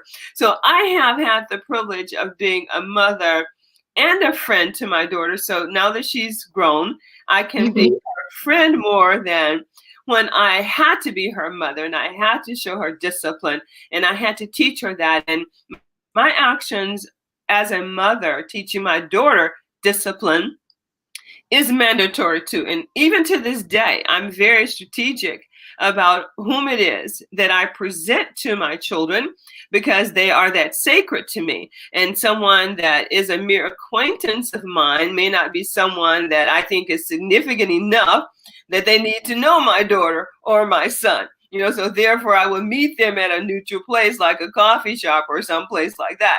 So I had conversations with my daughter how to break generational activities that are not healthy for our future generations to know, you know. So it's a really great book, and I read it periodically now, and I still love reading it. And while we're on this subject, Dr. G, I think that I would like to read a paragraph, if I may, please. Sure. Yes. Because I've done a couple of book signings. So this paragraph is, sometimes I joke that I've had a chokehold on motherhood, because I've had a chokehold on motherhood. You know, real, so what they would call a helicopter mom. And in fact, I have no regrets. I take my job as a mother seriously. I always have. I am proud to be a mother. I didn't think I would ever have been a single mom all of my children's lives, but I have. And I have weathered every storm. I'm grateful to say being a mother has been the most challenging and the most rewarding position I have ever held. Having a chokehold on motherhood would not allow me to graciously make any decisions I had no other alternatives to do but to do. I have needed to make decisions about the right time for my daughter to date. If I could have waited until she was 30, I would have chosen that. And there was a phrase in here. There's a place in here that I wanted to read, and I didn't mark it, so I won't belabor it. But I noted in my book that as much as I have loved being a mother, it was the most arduous task that I'd ever done. And there were times in my life when I wished that I had remained motherless. Yeah, I had to be honest about it. And my sister said, well, you know what, Cathy, I really appreciate the fact that you were honest enough to say that, because I didn't have the courage to do that. But you all know, as moms, that it is the most challenging task that we'll ever have, yet it can be the most rewarding job, because my children are children that I would want to know if they were not my children. So it's a work of art. I really love doing my book, and I'm And is looking. your book available? Is it available? Is it on Amazon, or do they Yes. get it directly from you, or? Amazon, Amazon.com, and there's a Kindle edition of my book also, where the reader can read it free of charge, or they can order it and pay it forward if they don't want to keep it, or they can get it and pay it forward. Just pass it forward, because it really is a very good read for a mother to share with her daughter. I also noted that we as moms need to hear from our daughters that we're pretty. Just like my mother would always tell us, you're so beautiful, you have beautiful legs. And so I love for my daughter to tell me, Mom, you look so pretty. And I love to tell her that she looks so beautiful. And she really is a beautiful and smart girl. Smart lady. And I found myself too with my sons. My daughter passed in infancy, so but I have 3 older sons. And the relationship that we have now, I raised, my eldest son was raised by my parents because I was so young when I had him, but my 2 younger sons grew up with me. And so by the time every phase of my life they went through, and the church phase, and in church, out church, and then mama becoming a pastor. So they got drugged, as they say, they were drugged to church. And so I'm not there anymore. And one of the things we did a call like this, except it wasn't being recorded. I'm going to do something with the 3 of them, Life with Dr. G. I'm going to bring my 3 sons on. And one of them is a comedian, and one of them is a singer, and the other one is a proverbial dad. He's going to be 50 this month, and he's got a 2-year-old. So he's got a 33-year-old and a 2-year-old, and something between. So, but they tell me that now we will laugh and joke and have such a good time. But I remember the dark days. I remember, there were times when I was single, raising them. There was time when I was selfish in my motherhood because I wanted what I wanted. And when I look back, I was like, you know what? I shorted them out of some things. And I've said it publicly, but you grow, you live, you learn, you grow. And we're at a place now where we've done Zoom calls and just fell out. My youngest son is a comedian. So we're having a good old time on a Zoom call because, well, two of them are here and one's in Atlanta, but we just have they say now, we wish you were how you are now. We wish you were like that then. I wish I was too, but I had to do those things that I had to. And so it is important, just as important, even, for fathers to have conversations with their sons, even though, the myth is that, our fathers are not normally as present as mothers, but, however much that you are, because I know we have men here on this, watch this channel too, those conversations and those highlights of life that you can begin, as you said, you talk to her about, when she got her menstrual period. There are things in a young man's life too. And PJ, you mentioned how many girls, have lived with, the fact that the person that raped them, their mother's full with. But then I think about how many boys were touched. Same thing. And they don't get the same. I did a show like that with someone, but the young men, because I worked in the prison system as a volunteer pastor, and I cannot tell you how many had that experience, and it was why they were behind the bars then, because it just took them on a downward spiral with regard to their own masculinity and who they were and whatever. And so it's important that these conversations be had, and that they be had candidly, and that there's they don't have so-called sex ed and things like that anymore in the school system. I don't think they have those things. I mean, they just say, go get your child an HPV shot. And that's actually, really making a lot of children sick and even maimed and other things and sterile. But as far as teaching the various things, life, the facts of life, including the sexual side, including the emotional, roadblocks that may come, speed bumps, and all the things that may come up in a person's life, we have to be responsible for making sure that these conversations are had. Yes. Right. Well, yeah. And speaking of children, I have 4 children and 9 grandchildren, 2 boys and 2 girls. And the interesting thing is like, I'm pretty much, even though my youngest daughter lives here, it's like we're estranged. So I still, there are challenges even in this blissful living, right?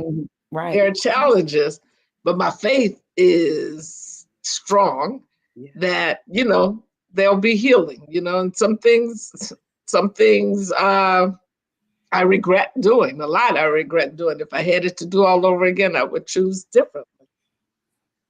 What can I do? After apologizing and paying repentance, what more can you do?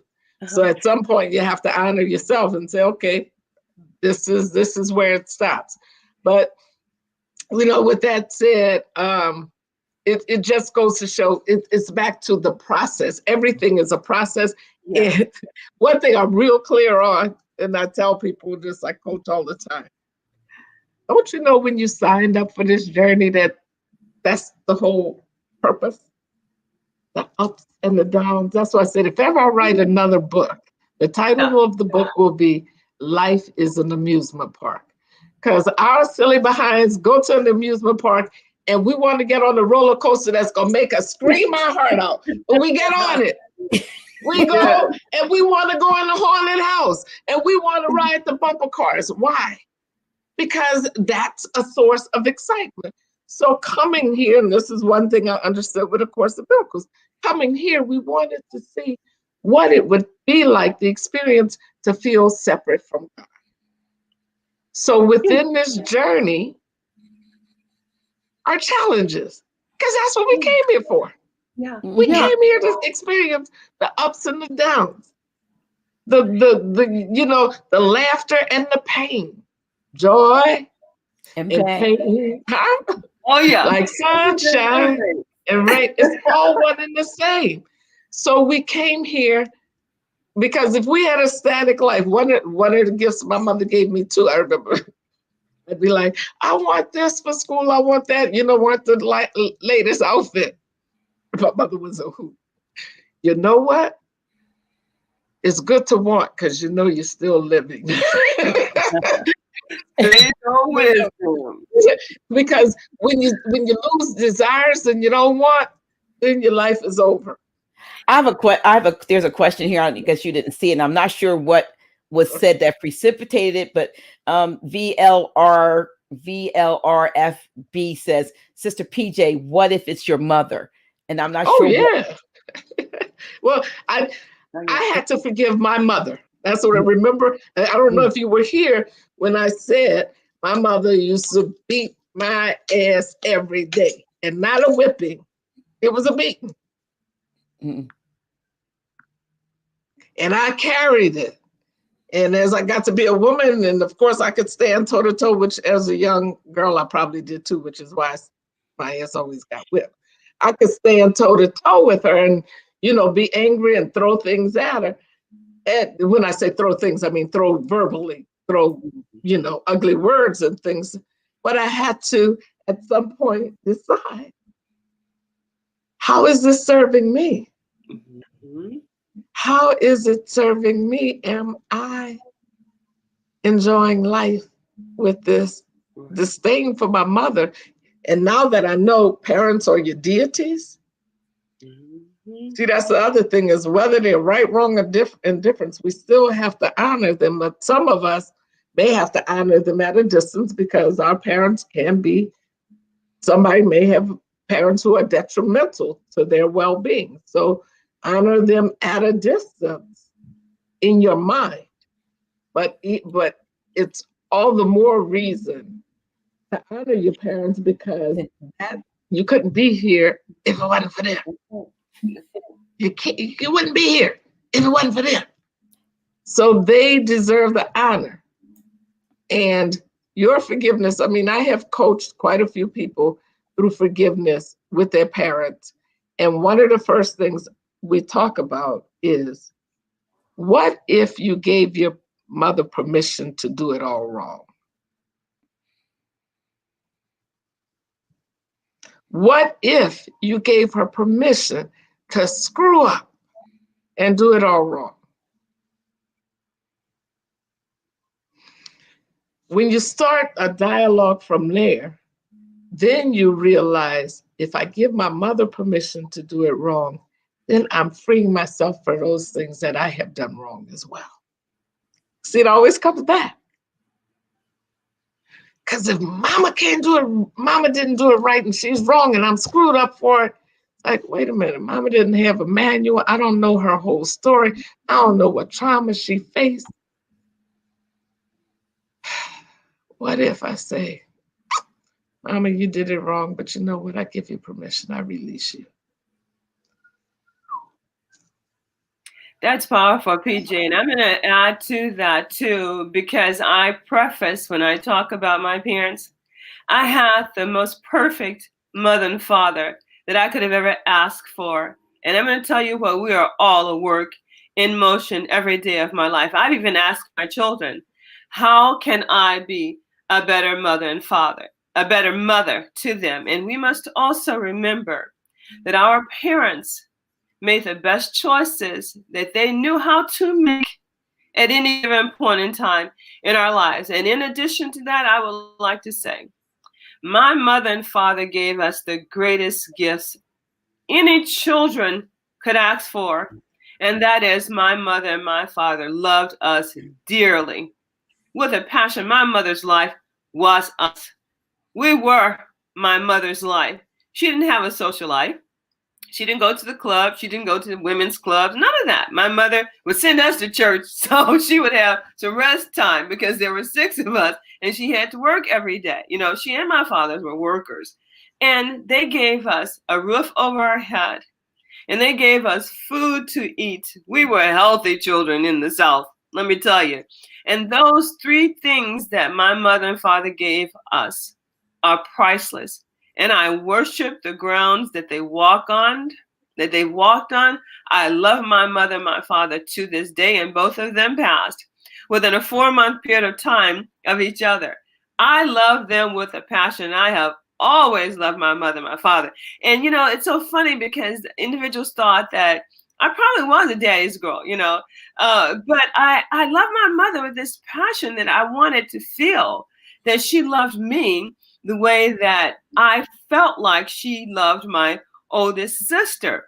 And when I look at my life, I realized that when my dad would take me places, that probably made my mother a little jealous because she felt like it should have been her going in my place, but she had to stay home to help take care of our other sisters and brothers. So they taunted me that I was daddy's pick, I was dad's favorite. You know, they may thought that he thought I was the prettiest because he chose me to go with him all the time. You know, but he did the best that he could for me, and with the jealousy that maybe my mom had because I wasn't going with my dad, she allowed my oldest sister to sort of pull rank. You know, she could use my clothes fresh out of the cleaners, even if I didn't want her to, you know, that kind of sibling kind of rivalry stuff, you know, and it took its toll and effect on me psychologically. And I became a victimized kind of a person thinking that, oh, they don't like me, or they're not going to like what I'm wearing, or, you know, that kind of thing, you know. So it took me a while to reprogram my mind to know that this energy, this force field that resides in me is the greatest thing that ever was, is, or ever will be. And so that makes me a great mother, a great daughter, sister, neighbor, friend, lover, confidant. I'm good at what I do, ladies. I'm just going to put it right out there. I love me. I'm not apologizing, and I love me vehemently. And PJ, I was complimenting you too, Dr. earlier today, how awesome you looked on that photo. You were flashing those abs, honey, and I'm telling you, you're looking mighty good, girl. Thank you. Yes, and PJ, you have such a cadre of younger sisters that like hang with you, like you just, I mean, young women, I'm telling you, that's why it's so funny. You know, it's young women gravitate. That's my tribe. They are my tribe. Right. Young women are my tribe. And, you know, I like it. I like it. My best friends are at least 15. Oh, yeah. One will be turning 50 this year. One of my best friends. And so I have 16 years on her. So, you know, the thing about you were blessed, Dr. Shaffer, and so was I. Like I said, I can lean on this story, like you can lean on the story about your mother showed favoritism to your sister, or you could choose to lean on the story, boy, but I was daddy's favorite. So whatever story, and the funny thing is when my father died, this is hilarious. 6 girls, 6 boys. I'm thinking all my life I'm keeping the secret that I was daddy's favorite. Because he used to always tell me, you know, you're my favorite. Guess what I found? Guess what we found out when my daddy died? He told everybody. Yes. So, and I'm feeling guilty. You know, I got to keep the secret because I'm daddy's favorite. You know, but that was real. It was kind of burdensome. You know, like I'm daddy's favorite. So, you know, within the realm of, you know, my mother and I fighting and things going on, and daddy was a provider. Of course, I said my father was 55 when I was born. And I was the youngest of 13. So in all honesty, you know, I didn't have a whole lot. And of course, you can imagine I have nieces and nephews much older than me, probably about 300 nieces and nephews all combined, great, great, great, great. So my line is long and deep. But I could make up all kinds of, you know, stories about how tough life was. And I grew up in New Orleans in a shotgun house. But we owned it, so it looked like we were middle class in our little poverty-stricken neighborhood. And if you know anything about a shotgun house, it means all the rooms were lined up one behind the other. It means that they call them shotgun because if you shoot a gun through the front door, the bullet would go all the way through the back. So that was how I grew up. But we had a car, we owned the house. Daddy was a letter carrier and a minister. Mama was a teacher.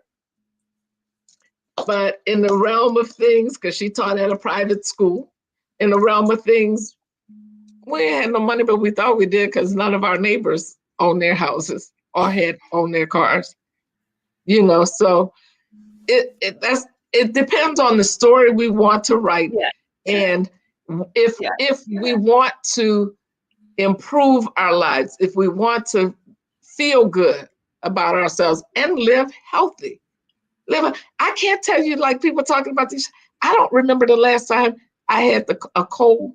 I don't know the last time. I don't remember having the flu. Mm-hmm. So, you know, and Dr. G knows, you know, I try to keep a clean diet for the most part. Yeah. You know, vegan. But it's all about what we choose. Some people really want to be in the midst of anger. That's their calling in this life. That's what they want their journey. Or maybe one day they may change their mind. For me, I was angry for a long time and I realized it wasn't serving me well. And we're talking about conversations. Dr. G, you asked me about my book, Conversations with My Daughter. And it's so fundamentally important for us to have these conversations with one another as we ladies are here conversing tonight. And I'll tell you something that I'm so grateful for, the opportunity to talk with my daughter about this awesome law of attraction. There's a movie that I love so much, and it'll come to my mind. The Secret. Girl, you're good at that mental telepathy. Yes, you're absolutely right. Yes, you know, I can teach my daughter about this awesome law of attraction, and that we can use our imagination, and we can use our memories, and we can use our willpower to have the kind of life that we so long for. And let me tell you one thing. I am so grateful for health, for grace and mercy in my life to be able to represent these things for my daughter and for my son to be able to see how far mercy will take me and how far grace takes me and how far gratitude takes me and being thankful. Because let me tell you one thing. I would prefer, and I know about these PJ, these shotgun houses, because I grew up in the South, and we had a 2-bedroom home. As a matter of fact, my mother and father, Dr. G, my mom and dad's living room their bedroom was a living room, and our bedroom, 4 children sleeping on about a twin-size bed, and we had an outdoors toilet. So let me tell you, I'm so grateful for this moment to be able to think of all of the gratitude that I have in my life that I can share with my children, with my daughter, so that the future generations that are going to come, they will know about this awesome thing called this law of attraction that we can enact in our lives consciously and subconsciously and in our unconscious on a daily basis. That's good. Listen, we are almost at the end of. There was a comment here. I don't know if I think Second Son said, "I'm guessing Mother Shaffer is a Virgo and Mother PJ is a Leo." Is he off or is he on it? I'm a Scorpio. Oh, and you PJ. I'm a Taurus, so he's got an animal in there. That didn't get it right. He didn't guess what I was. So what are you, Dr. G? What's your birth sign? I'm Pisces. Oh, I love you. Yes, I do. My mother was a Pisces. She was a fantastic person. Yes. Yes. Yeah. I have an Aries rising, so that's the fire that you see. Okay, sorry. Yes. Sagittarius rising for me. Okay. You have what's your rising? And Sagittarius. Yes. Yeah, and I'm not that much into astrology that I know how to answer that question. Because what it is that normally we always say what our sun sign is, but we normally present as our rising. That's so right. Whatever you're rising, so where people, because I'm very straightforward in things I say, it's like, that's not very Pisces. Mm-hmm. It's the Sag in me. Mm-hmm. Okay. So when you get a reading, or you can go to a place that you can put your information, if you know your date and time, and everybody knows their location when they were born normally, but the date and the day and the time, and you put it in, it will plot a chart for you. And CafeAstrology.com has an excellent full reading. CafeAstrology.com. Yeah. You can get your reading. You'll find out your moon. I have a Capricorn moon, and I have a Sagittarius rising. So you can get that done. So this has been amazing, PJ. I'm gonna have to do what you said. I'm gonna get. How many of you are gonna get a water bottle? And I am. How do you keep that? This was a part of the challenge, and we have to. We're tasked with drinking at least a half a gallon a day. Hello. This intensive challenge, we've done some things, is journaling every day, the mantras, some rituals. Has it already started, or can people sign up? Yes, I'm starting another one March 18th. And I'm also considering doing a 7-week chakra challenge where we will really balance and work on each chakra for a week. Okay. So we'll bring, good balance into our lives. Yes. But it's been this challenge has been we are now on day 20. Tomorrow will be day 21.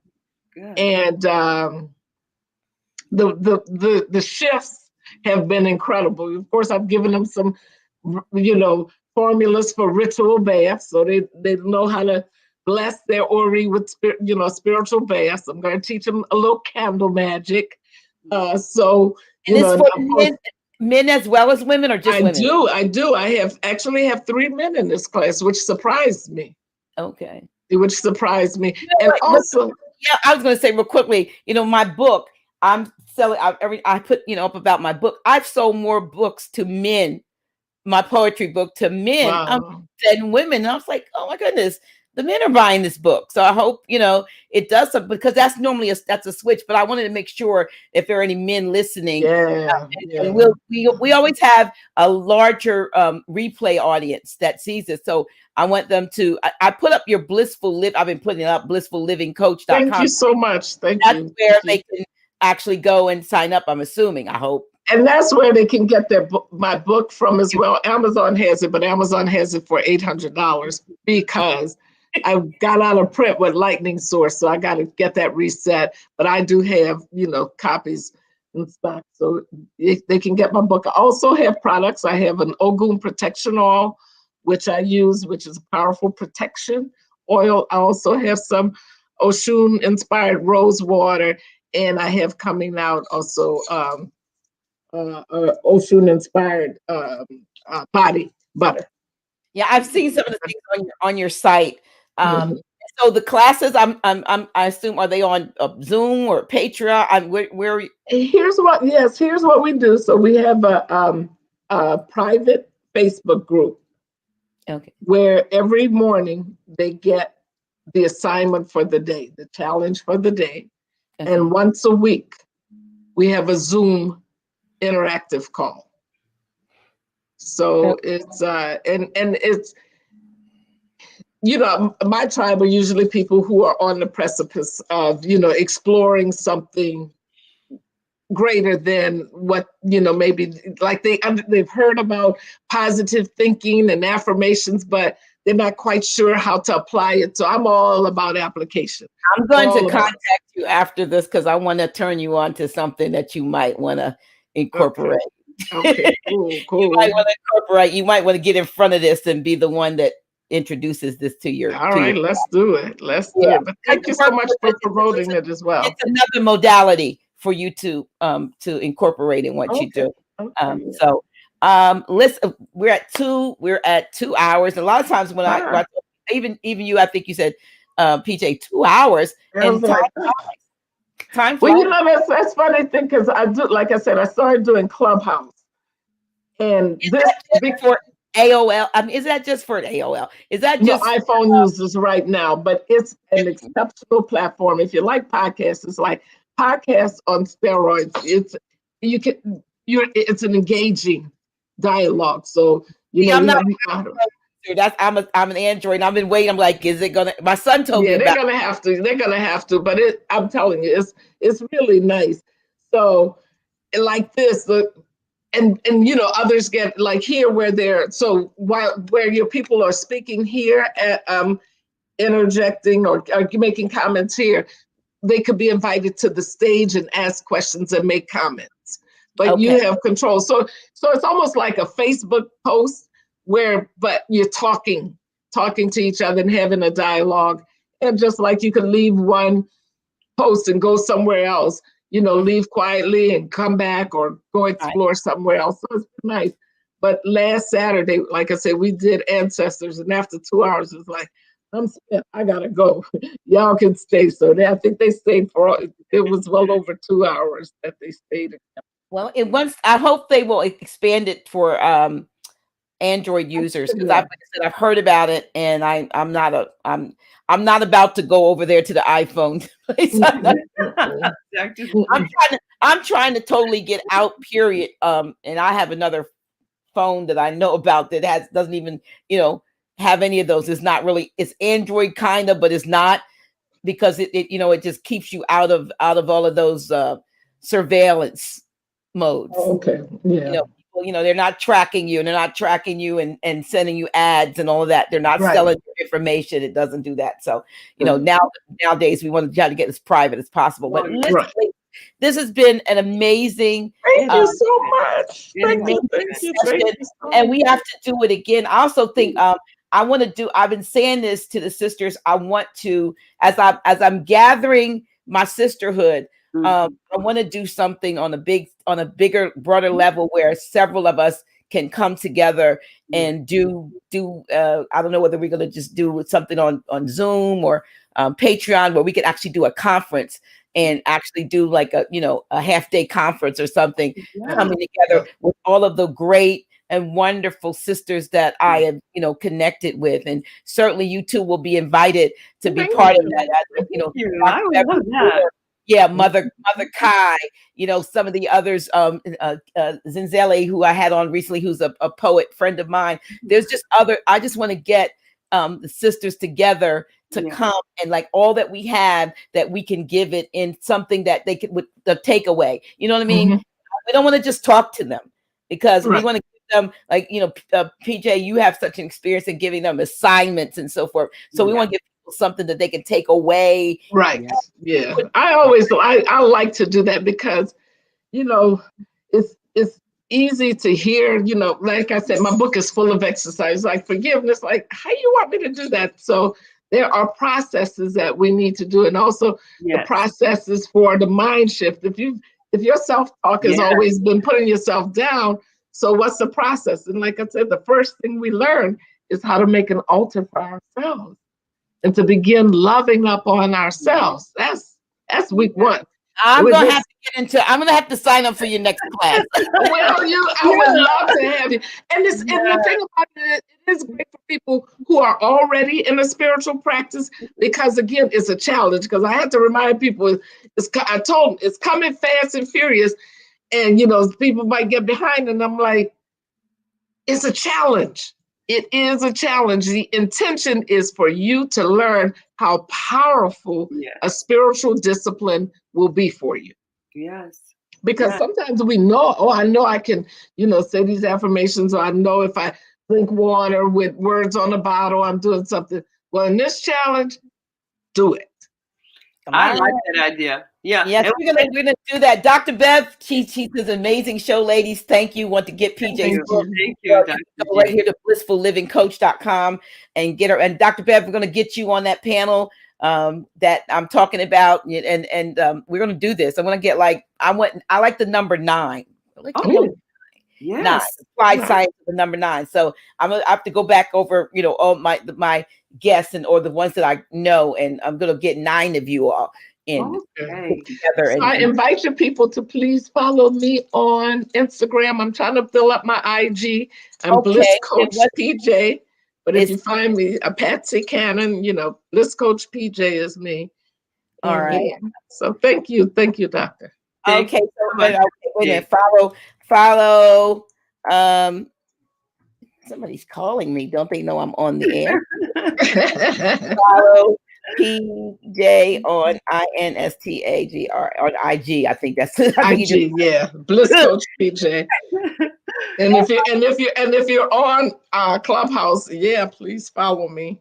Okay, there as well. Okay, is it all together, Bliss Coach PJ? Yeah, Bliss Coach PJ. All right. Okay. I just kind of put it in the chat. Thank you. That's the same thing. Like I said, we had Mother Kai. I had Mother Kai on here a couple of weeks ago, and fantastic. She doesn't call her a numerologist. When I tell you, sister's bad, she's the bomb, and I got to get her back. But I put up since then. I do run her link for people to follow her. She has a YouTube page, and she's on IG. Mother Kai. I'm encouraging. Go. Support. Yes. Support, you know what I mean. So yes, I had Mrs. Dr. Sabi on December 25th. Hopefully, so you're doing it, Dr. G. I love you. I love you for doing this. And Dr. Shaver, it was an honor to be here with you. Thank you so much. I hope we get together to get a chance to do it again. I'm so excited. I'm so excited about the opportunity, Dr. G. I love you so much. I thank you so much for allowing me the opportunity to sit with you, ladies. I love and adore the both of you. Thank you. You know what I'm doing? I forgot. I don't know if people can see this, but I'm wearing this that I have on my neck is actually what is this? This is organized, and this is, and you might not be able to see, but this particular one is the Moorish Chief. Okay. I want to put this one up, but it's got green in it, so it's probably going to cut through me with my green screen. But this has got the this has actually got the green the flag. The flag is a large one here, and then I have a smaller version, as you can see the difference in them. And this one. And where are they available, Doctor? From me, I'm a representative for the brother that you have a site.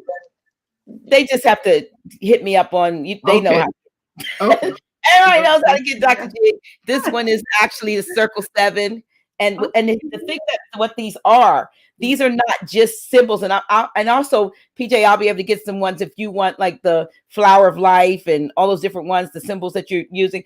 But these particular ones are Moorish ones, but I have others. But what the importance of these is these block electromagnetic frequencies. I see. Are organite. So this is powerful organite. So not only is it, and then they come with a necklace. I got it on, like I have mine, like a little, but you can put it on your own. But we have some powerful ones. Moorish Chief I'm wearing. That you've seen that picture where the Moor is standing in the doorway. That one that they haven't filled. That's the picture that's on here. Oh, cool. Okay. This is a flag and 2 different. So I have them available. Meant to put together an ad. I will. I got so much stuff. So much stuff comes my way. I didn't put my shirt on today because but anyway, I had on last week, of course, the Constitution.org, and you can get that T-shirt. If you want that T-shirt, make sure you, I think let me put up a banner so you can get that. I'm always trying to help, get your T-shirt, enforce the Constitution.org. I'm going to enforce the Constitution at gmail.com. I had it on last week, and it was I think it was a good advertisement, but I can't wear everything. I can't wear everything that I'm right. put together I don't know where I would do it. I would have to actually put videos up, I guess, and do promos like some people do, but I'm just not. Get your little website, and then you can have a shop on Facebook, That's do a lot of right. And don't forget my book. Yes. And don't forget to support my guest. Dr. Shaffer's book is available on Amazon. Amazon.com. Yes. Title again of the book. Hold it up again. Conversations. Okay. I will be more than happy to do that. Conversations with my daughter. Love is patient, love is kind. And Amazon.com. Cathy L Shaffer. Yes. SHAFER, PhD, and Forgiveness is Bliss. Yes. Forgiveness is bliss. Yes, it is. A real life approach to sustain happiness. All right. Cannon, please support. Thank you all. Let me look and see whether last comments here. Love you. All right. Thank you all. Thank you. I love you madly. Thank you all. We're gonna go out with what are we gonna go out with? My music. Why not? Okay. And my question: are you my next guest? Perhaps you are. I don't know.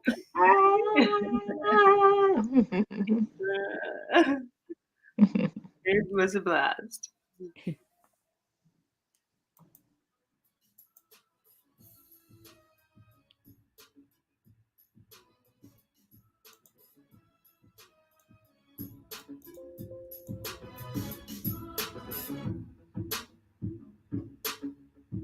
Dr. G.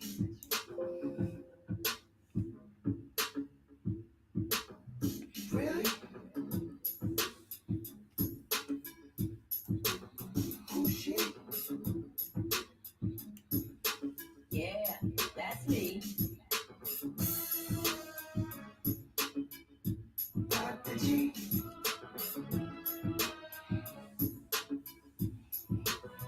Really? Who's she? Yeah, that's me. Dr. G.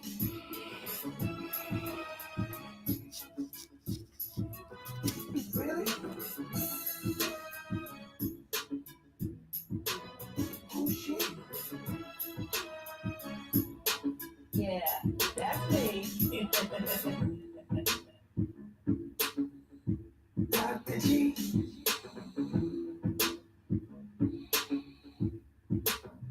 Really? Who's she? Yeah, that's me.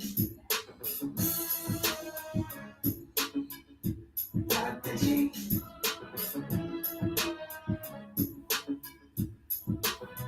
Really? Who's she? Yeah, that's me. Dr. G.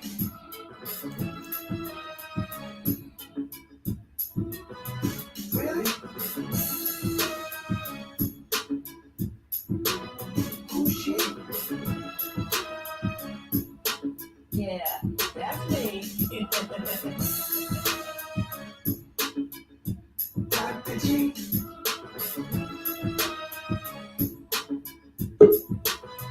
Really? Who's she? Yeah, that's me.